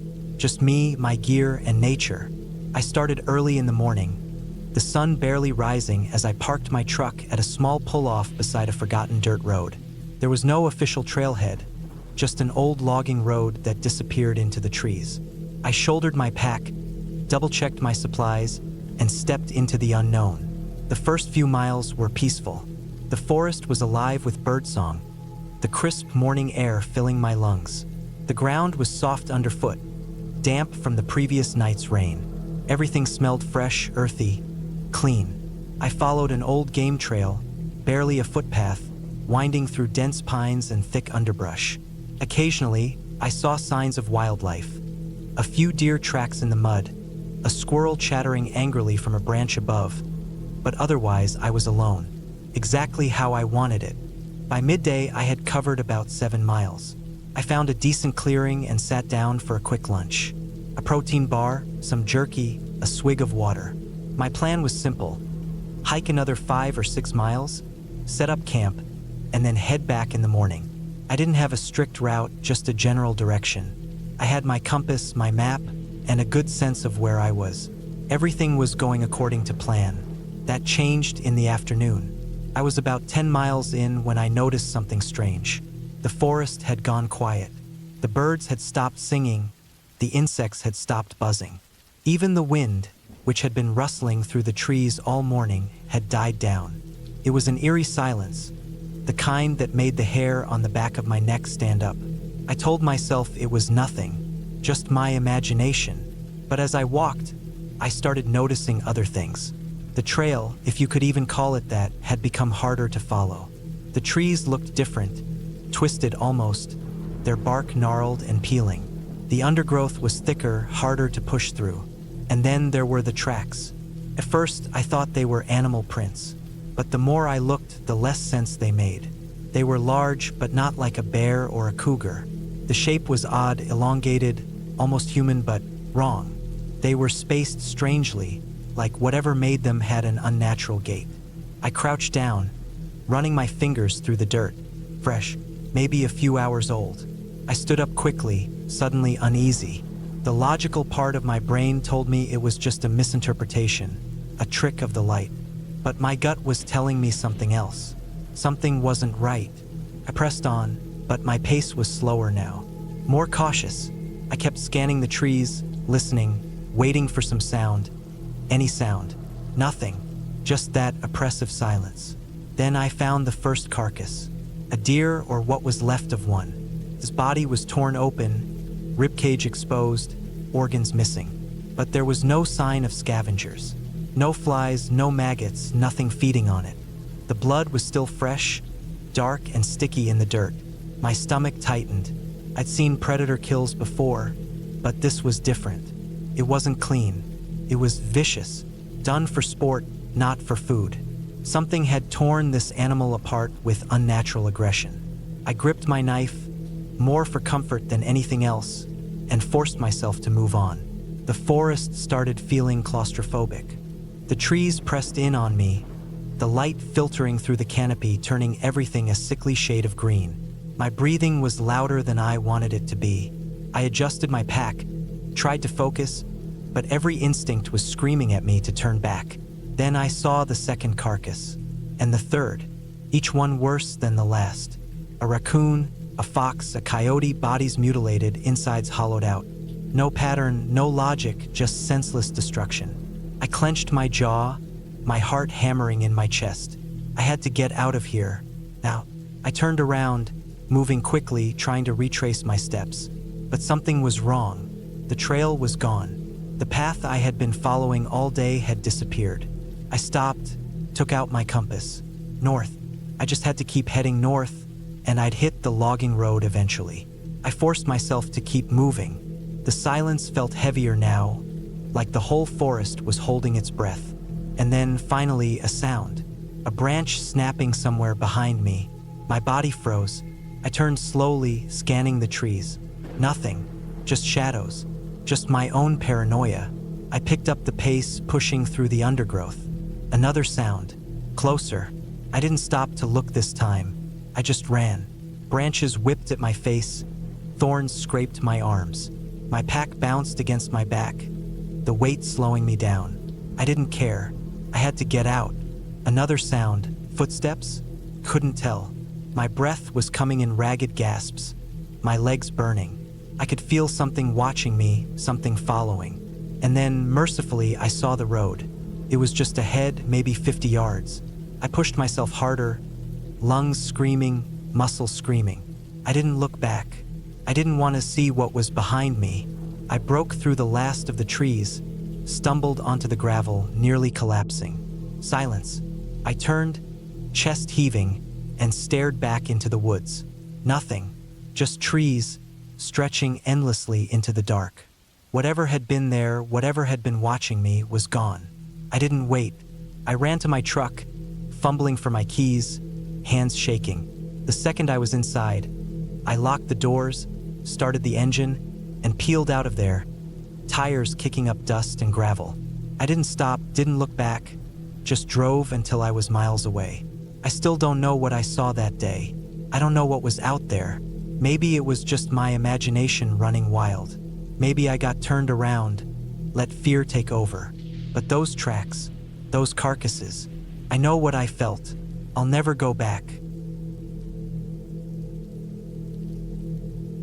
I had always loved hiking alone. The quiet, the rhythm of my footsteps on dirt trails, the sense of being truly disconnected. It was something I needed. After working long hours at a job that drained the life out of me, these hikes were my way of resetting my mind. But there was one hike that changed the way I saw the wilderness forever. It was late September, just as summer was dying out and autumn was creeping in. The air was crisp but not too cold, the kind of weather that made hiking perfect. I had my backpack stocked with the essentials: water, some protein bars, a knife, a first aid kit, and my phone with a fully charged power bank. I wasn't reckless. I always made sure I was prepared. I chose a trail that wasn't well known. I had done my research and found a long, winding route through a dense section of forest that promised great views and a peaceful, solitary experience. The trail was roughly 12 miles, a loop that would bring me back to my car by evening if I kept a steady pace. The first few miles were everything I had hoped for. The forest was alive but not overwhelming. Birds chirped above, leaves rustled in the gentle breeze, and the occasional squirrel darted across the path. It was perfect. I took my time, stopping occasionally to take in the view when the trees opened up to reveal glimpses of distant mountains. About 5 miles in, I noticed the trail narrowing. The dirt path became rockier, and the trees seemed to grow closer together. There was a noticeable shift in the atmosphere. The sounds of birds had faded, and the forest felt quieter, heavier. I didn't think much of it at first. I had been on plenty of trails where the density of trees muffled sound. But the silence stuck with me.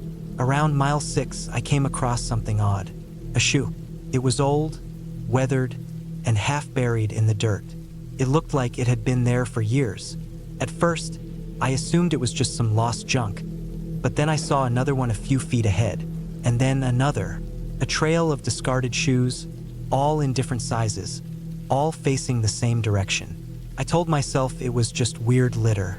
Maybe some campers had dumped their old shoes here for some reason. But something about it felt wrong. It was too deliberate. The shoes weren't scattered randomly. They formed a rough path leading deeper into the forest. I ignored them and kept walking. I wasn't here to dwell on mysteries.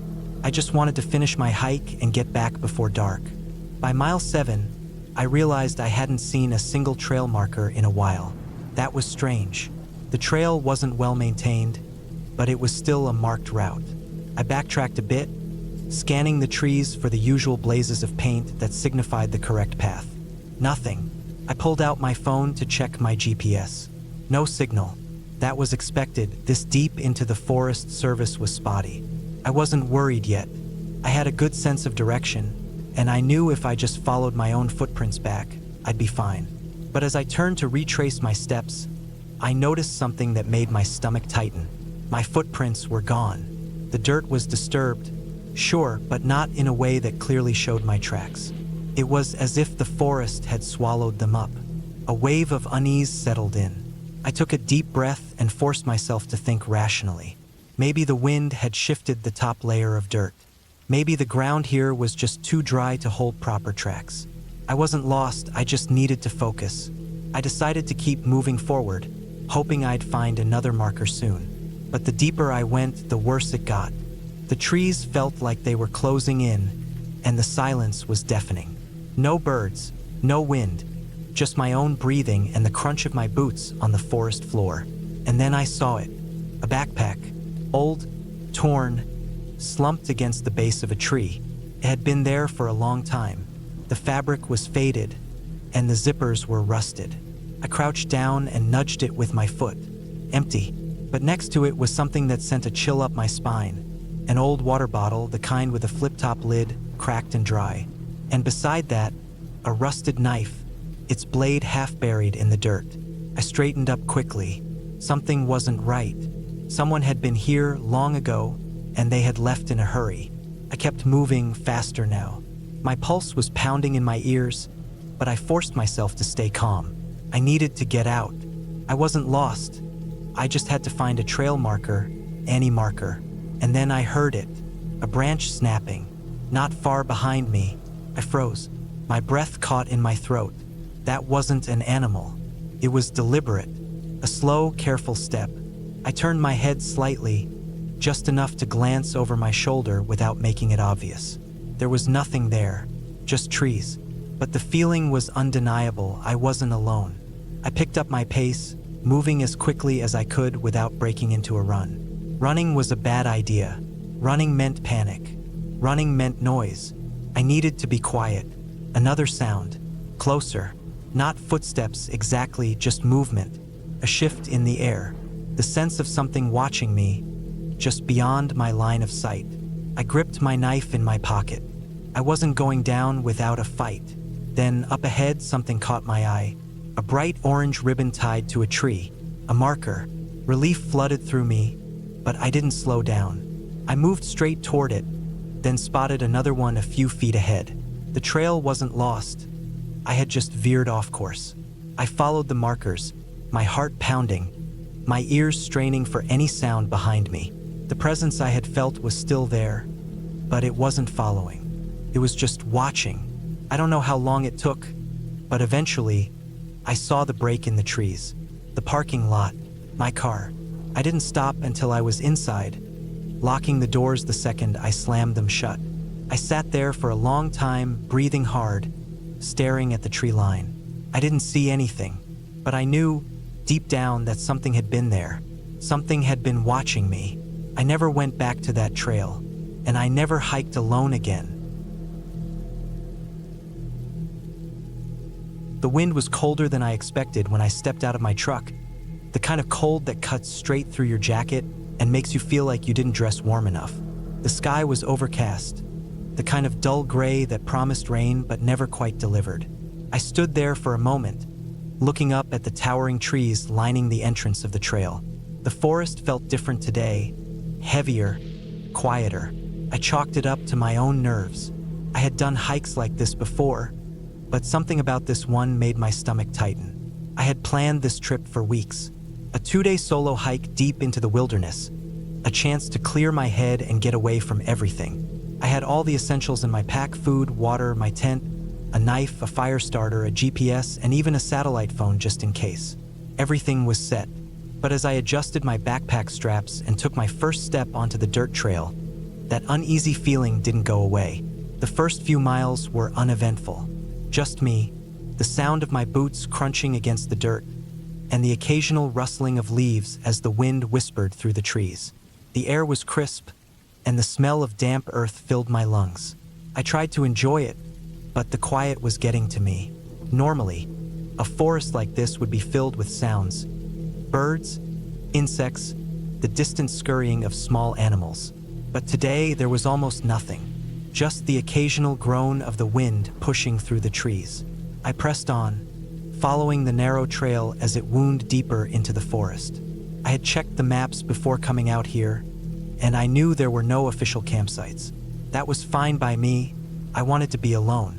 The farther I got from the main road, the more the silence wrapped around me. By the time I reached the place where I planned to set up camp, the sky had darkened. It wasn't sunset yet, but the clouds had thickened, making it feel later than it was.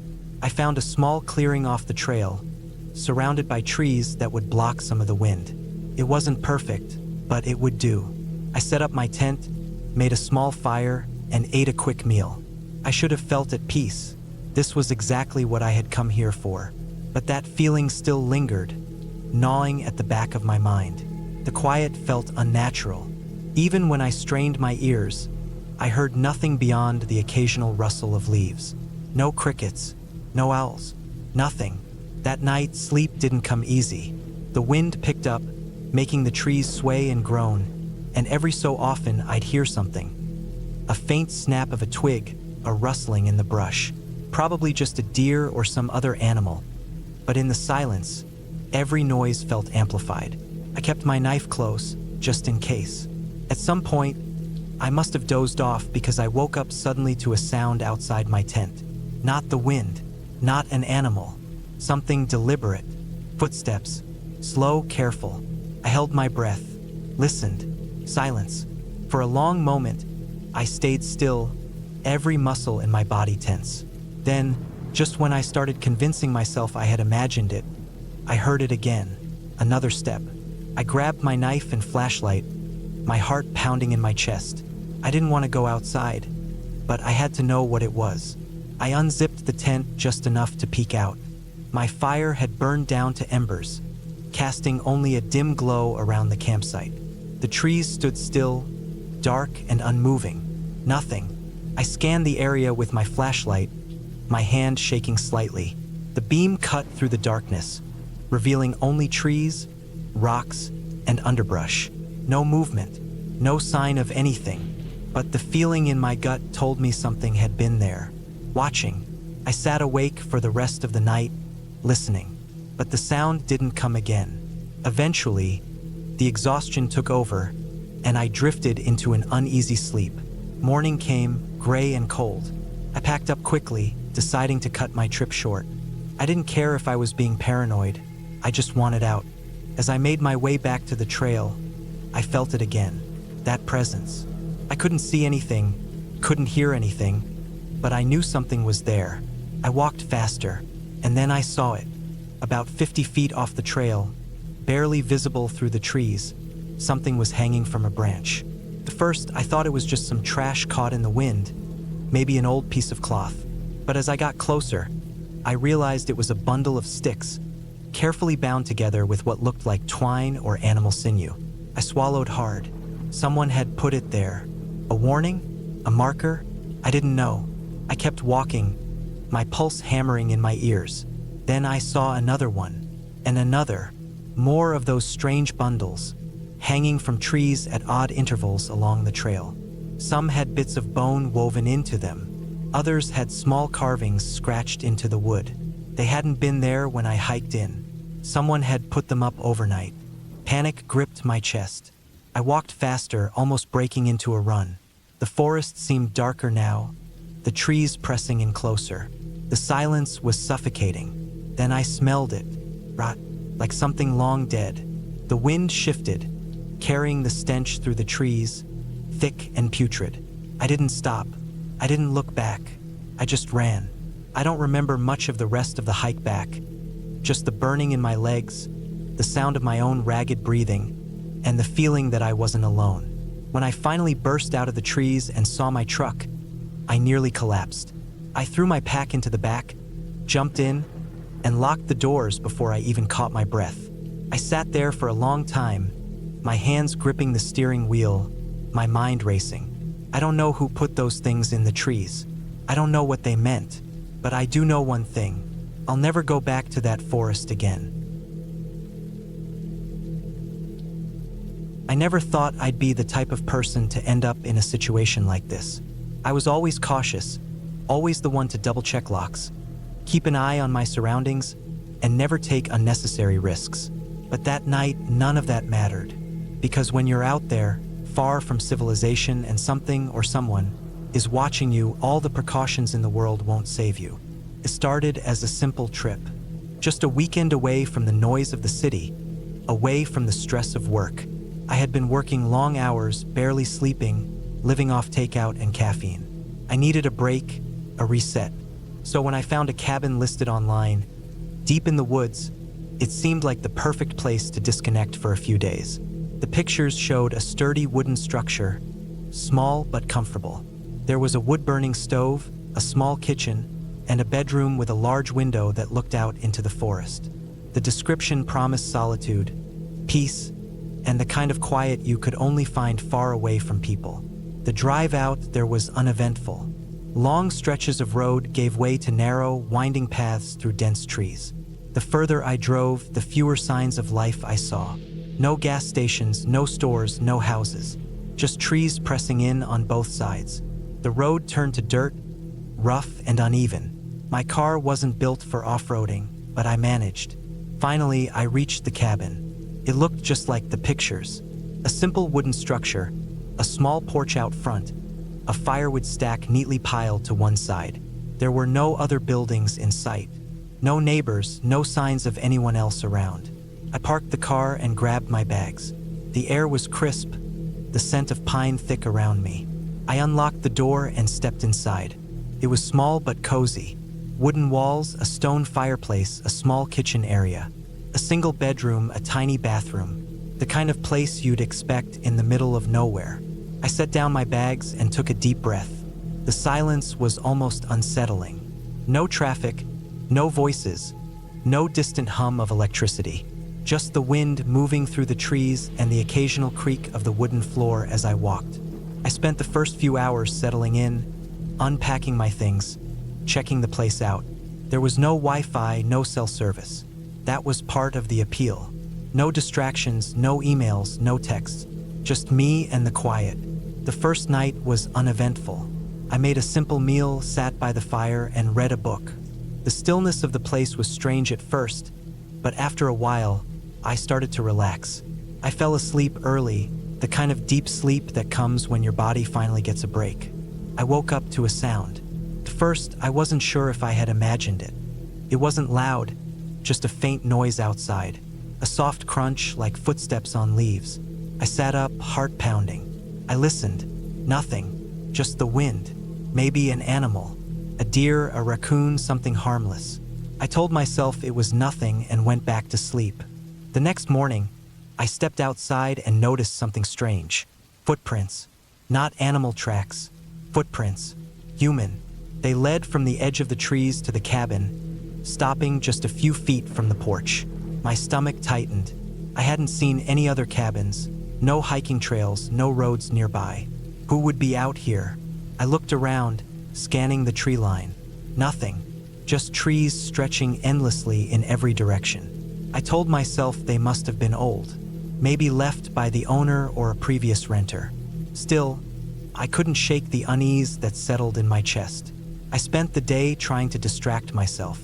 I chopped some wood, read, cooked, but every so often, I found myself glancing out the window, watching the trees.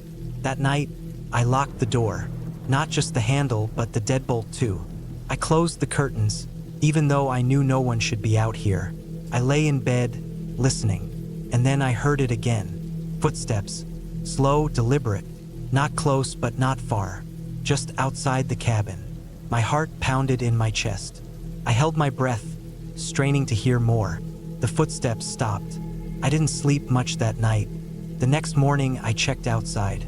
The footprints were back. This time, they were closer, leading right up to the porch. My stomach churned. I wasn't imagining this.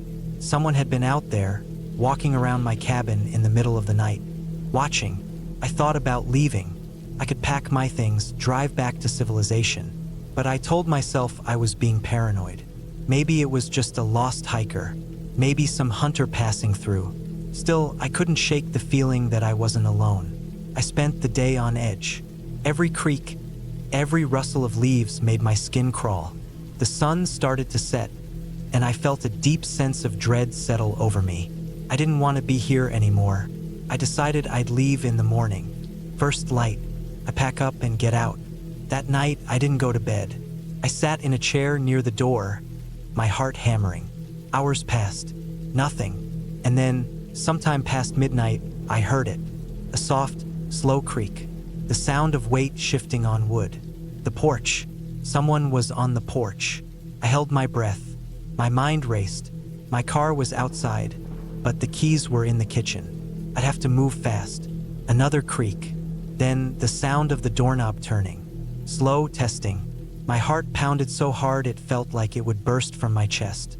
The door was locked, deadbolt, but that didn't matter if whoever was out there really wanted in. I reached for my bag, my hands shaking. I had a small hunting knife. It wasn't much, but it was something. The doorknob rattled again. Then silence. Minutes passed. I sat frozen, waiting, and then, slowly, the footsteps retreated. Down the porch, into the trees. Gone. I didn't sleep. As soon as the sky started to lighten, I grabbed my things and bolted. I didn't care about breakfast, didn't care about checking the place over.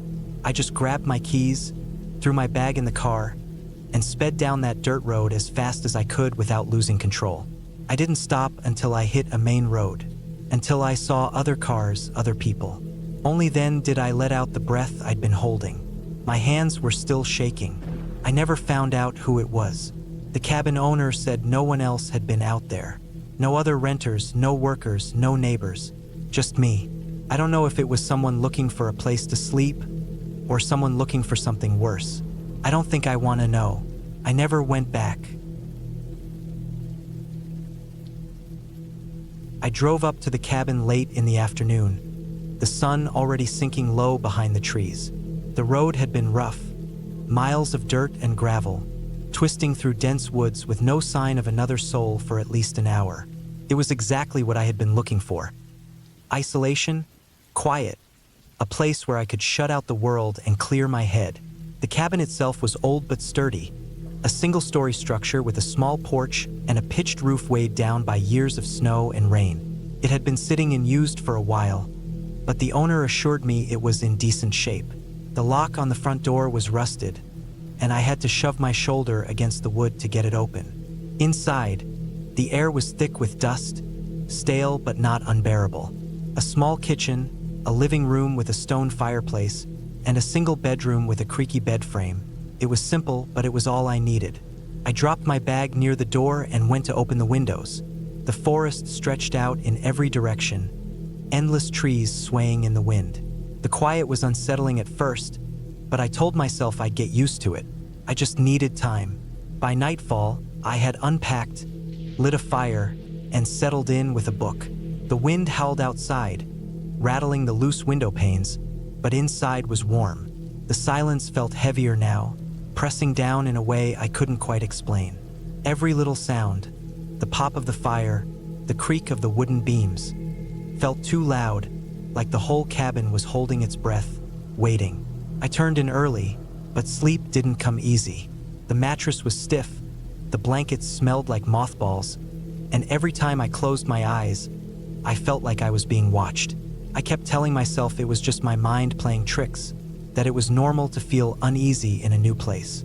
But then, just as I was starting to drift off, I heard it, a crunch outside, footsteps. My blood went cold. It was distinct, deliberate. Someone stepping on dried leaves just outside the bedroom window. I held my breath, listening. Nothing. The wind had died down, and the night was deadly still. I stayed frozen in bed for what felt like hours, waiting for another sound, some confirmation that I wasn't imagining things. But there was nothing. Eventually, exhaustion won, and I drifted into uneasy sleep. The next morning, I stepped outside, squinting against the sunlight. The ground was damp from dew, the leaves soft and undisturbed. No footprints, no sign that anyone had been near the cabin. I let out a breath I hadn't realized I was holding. Maybe I had been hearing animals, a deer or a raccoon. I told myself not to let my mind get the best of me. The day passed quietly. I hiked a bit, chopped some wood, and tried to enjoy the solitude. But as the sun dipped behind the trees again, the same dread from the night before crept in. That heavy, suffocating silence. That feeling of not being alone. I double-checked the locks before bed, even wedged a chair under the doorknob. It made me feel better, even if I knew it wouldn't stop someone determined to get in. That night, I heard it again, closer this time. A slow, careful step just beyond the window. Then another, and another. I held my breath, my fingers clenched around the handle of a knife I had grabbed from the kitchen. The footsteps stopped. Silence stretched so long that I started to think I had imagined it. But then, soft and deliberate, the sound of breathing. Not mine. Right outside the thin wooden wall of the cabin. My mind raced. If I turned on the light, would they see me? If I moved, would they hear? I stayed frozen, my pulse hammering against my ribs. Then, as if whoever was out there had lost interest, the sound faded, the steps retreating into the woods. I didn't sleep after that. I stayed awake, knife in hand, listening, waiting. By morning, I had convinced myself to leave. I packed quickly, stuffing my things into my bag, barely caring if I forgot anything. But when I stepped outside, my stomach turned to ice. Footprints, clear, fresh prints in the dirt just outside my window. Not the broad, heavy marks of boots. Bare feet, human. Who the hell was out here walking barefoot in the middle of nowhere? I backed toward my car, every nerve in my body screaming at me to move faster. The moment I unlocked the door, I heard it, a rustling in the trees, a low, deliberate breath, not from the wind or an animal. Someone was watching. I threw my bag into the passenger seat and slammed the door. The engine roared to life, and I hit the gas, gravel spitting out behind me as I sped down the dirt road. I didn't look back. I didn't stop until I was miles away, back on the highway, surrounded by cars and streetlights and the comforting hum of civilization. I never told anyone what happened. Not the police, not the owner of the cabin. What would I even say? That I heard something? That I felt watched? That I found footprints where no one should have been? It's been months, but I still think about it. Late at night, when the house is quiet, I hear the echoes of those footsteps. I feel the weight of unseen eyes, and I know, somewhere out there in those woods, something was watching me. And maybe, just maybe, it still is. I woke up to the sound of rain. Hard, steady drops hitting the roof of the cabin. The kind of rain that turns dirt roads into deep mud and makes the air thick with the smell of wet wood. I had come out here alone, needing a break from the city, from the noise, from people. The cabin belonged to a friend of a friend, an old hunting lodge deep in the woods, no neighbors for miles. I had packed enough food for a week, a rifle in case of animals, and a satellite phone in case of emergencies. I thought I was prepared. The first few days were peaceful. I spent my time hiking, reading, chopping wood. At night, I listened to the sounds of the forest. Owls, crickets, the occasional rustle of something moving through the underbrush. The isolation felt good, like a reset. But by the fourth day, I started feeling uneasy. It was small things at first. The sense of being watched when I stepped outside. A strange stillness in the air, like the woods were holding their breath. I told myself it was paranoia, just my mind adjusting to the silence. But then I found the tracks. They were in the mud just behind the cabin. Large, deep impressions, not like anything I'd seen before. Not boots, not bare, not anything I could recognize. They circled the cabin, leading from the tree line, stopping just beneath my bedroom window. I felt my stomach drop. Someone had been watching me while I slept. I spent the rest of the day checking my surroundings, looking for signs of whoever left those tracks. The rain had wiped away most of the details, but I could tell they weren't old. I kept my rifle close that night, listening for anything unusual. Around midnight, I heard it. The crunch of footsteps on wet leaves, slow, deliberate. Not an animal. I turned off the cabin lights and sat in the darkness, heart pounding. The footsteps circled the cabin once, then stopped. Silence. I waited for what felt like hours, barely breathing. Nothing. Eventually, I fell into a light, uneasy sleep. The next morning, I found more tracks, closer this time, and something else. A dead rabbit on my porch, its throat slit clean. I locked the cabin door and checked the rifle, making sure it was loaded. I wasn't alone out here. I tried calling for help, but the satellite phone wouldn't connect. Storm interference, I told myself. I decided to pack up and leave. But when I went outside to load my truck, I saw it. The tires were slashed. Someone had taken a knife to all four. Panic set in. I was trapped. I spent the day barricading the windows and doors, stacking furniture, making sure nothing could get in. I kept the rifle close, listening for any movement. As the sun went down, the woods felt even darker than before. I sat in the center of the cabin, back to the wall, watching the door. The hours dragged on. At some point, exhaustion took over and I dozed off. I woke up to the creak of a floorboard. My blood went cold. The door was still locked, the windows still shut, but someone was inside. The air felt heavy, charged. I gripped the rifle, trying to control my breathing. Another creak, closer this time. Then silence. I didn't move, didn't blink. My eyes adjusted to the darkness, searching the shadows. Nothing, but I could feel it. Someone watching, waiting. I gripped the rifle tighter. Minutes passed, then an hour. I stayed frozen, muscles screaming. Finally, as dawn began to break, the feeling lifted. Whoever or whatever had been inside was gone. I didn't waste time. As soon as it was light, I grabbed my bag and started walking. I didn't care how far the nearest road was. I just needed to get out. I moved fast, checking over my shoulder every few minutes, the rifle ready. The woods were silent. No birds, no wind, nothing. Just my own footsteps. I walked for hours, legs burning, lungs aching. Then I saw it, another cabin. Small, run down. I hesitated. If whoever had been watching me was still out here, I might be walking into another trap. But I couldn't keep wandering. I needed shelter, a phone, something. The door was unlocked. Inside, dust covered everything. It looked abandoned. I searched quickly, no phone, no food, just old furniture and broken windows. Then I saw the wall, scratched into the wood, dozens of names, some old, some fresh. And beneath them, a single message: "Don't stay after dark." A shiver ran down my spine. My name wasn't on the wall, but I knew if I stayed, it would be. I turned and ran until my legs gave out, until I stumbled onto a dirt road and flagged down the first car I saw. I didn't stop to explain. I just left.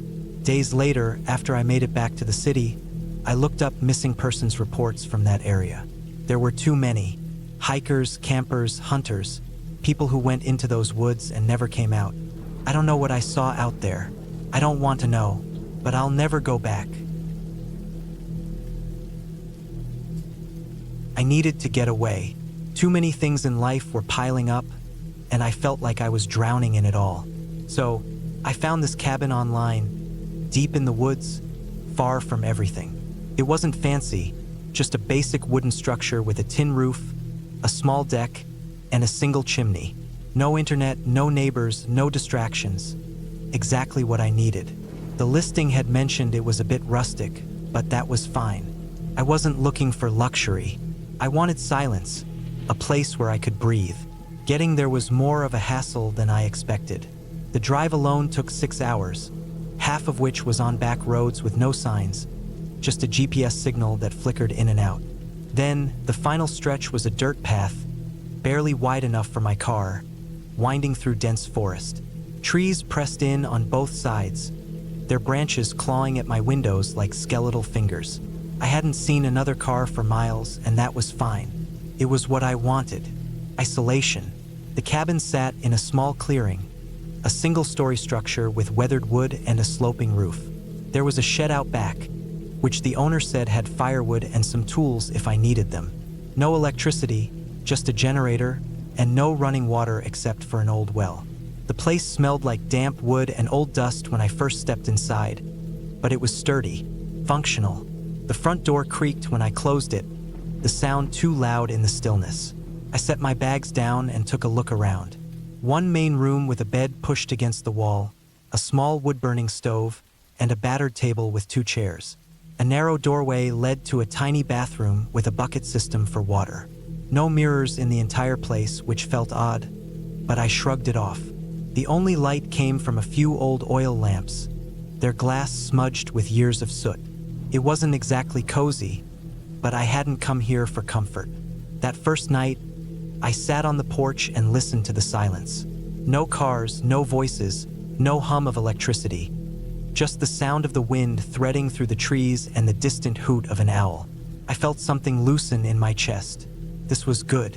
This was what I needed. I slept lightly, waking up to every creak and groan of the cabin settling. At one point, I swore I heard something outside, footsteps in the dirt, but when I looked out the window, there was nothing. Just trees swaying in the dark, their branches scraping against one another. Probably just a deer, maybe a raccoon. I told myself not to be paranoid. The next day, I explored a little. There was an overgrown path leading away from the cabin, so I followed it, stepping over fallen branches and pushing through thick brush. It led to a small stream, its water dark and still. No fish, no ripples, just motionless water reflecting the trees like a mirror. I crouched down and reached in, but the water was strangely warm, like it had been sitting in the sun too long. A rotten smell clung to the air, something foul beneath the surface. I didn't linger. On my way back, I spotted something just off the path. A piece of wood, half buried under leaves. I brushed the dirt away and realized it was part of an old sign. The letters faded but still readable. Keep out. The edges were splintered, like it had been ripped off whatever post it had been nailed to. My stomach tightened. The listing hadn't mentioned anything about private land or warnings. Maybe it was old. Maybe it didn't mean anything anymore. I left it where it was and walked back to the cabin. That night, the noises came back. Soft at first, almost like whispers in the wind, but then footsteps. Not the random rustling of an animal, but slow, deliberate steps circling the cabin. I stayed still, heart hammering in my chest, listening. They stopped at the front door.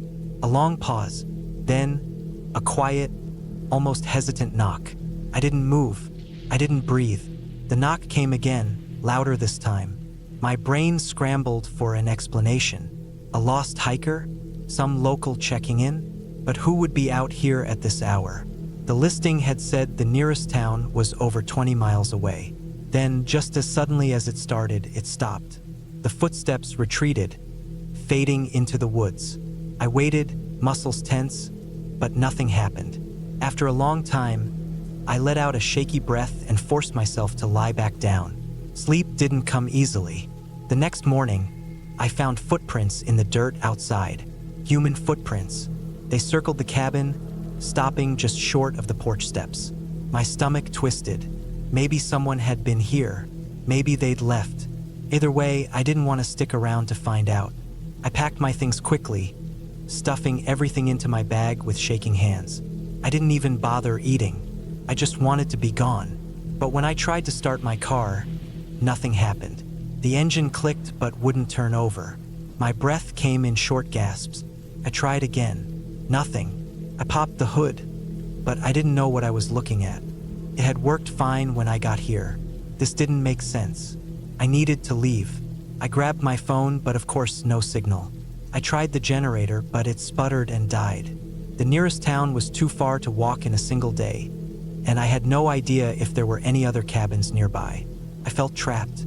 I spent the next few hours pacing, trying to think. Maybe if I followed the dirt road back, I'd find someone.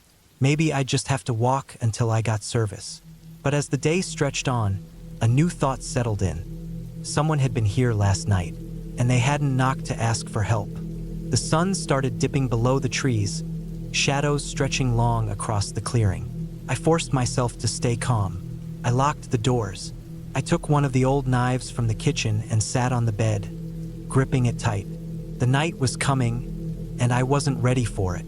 When the knocking came again, I nearly dropped the knife. 3 sharp raps against the wood, then silence. I didn't move. The door handle rattled, then the back door, then the windows. Slow, methodical testing, looking for a way in. I stayed awake all night, listening. They never broke in. They never spoke, but they were there, just outside, just beyond the thin walls of the cabin, waiting. By morning, they were gone. The footprints in the dirt were deeper this time, like someone had stood there for hours. My car still wouldn't start. My supplies were running low. I needed to leave, so I walked. I grabbed my bag, my knife, and started down the road. Every crack of a branch, every rustle of leaves made my skin crawl. I kept looking over my shoulder, expecting to see someone, but the road was empty, just me and the trees. It took me 6 hours to reach a gas station. When I stumbled inside, the cashier looked up, startled. I must have looked like hell. I asked for a phone, called a tow truck, and sat there shaking while I waited. I didn't tell anyone what happened. Not because I didn't believe it, but because I did. Because I knew somewhere deep in those woods they were still there, waiting for the next person to come looking for silence. I woke up to the sound of branches scraping against the window. The wind had picked up overnight, and now the whole cabin creaked around me. It wasn't much of a cabin, just a one-room shack with a small bathroom attached, deep in the woods. The place was old, and it smelled like damp wood and dust. It belonged to my uncle, who had let me borrow it for a weekend. I just needed to get away, clear my head. Too much stress, too much city noise. Out here it was quiet, but maybe too quiet. I rubbed my eyes and glanced at the old clock on the wall.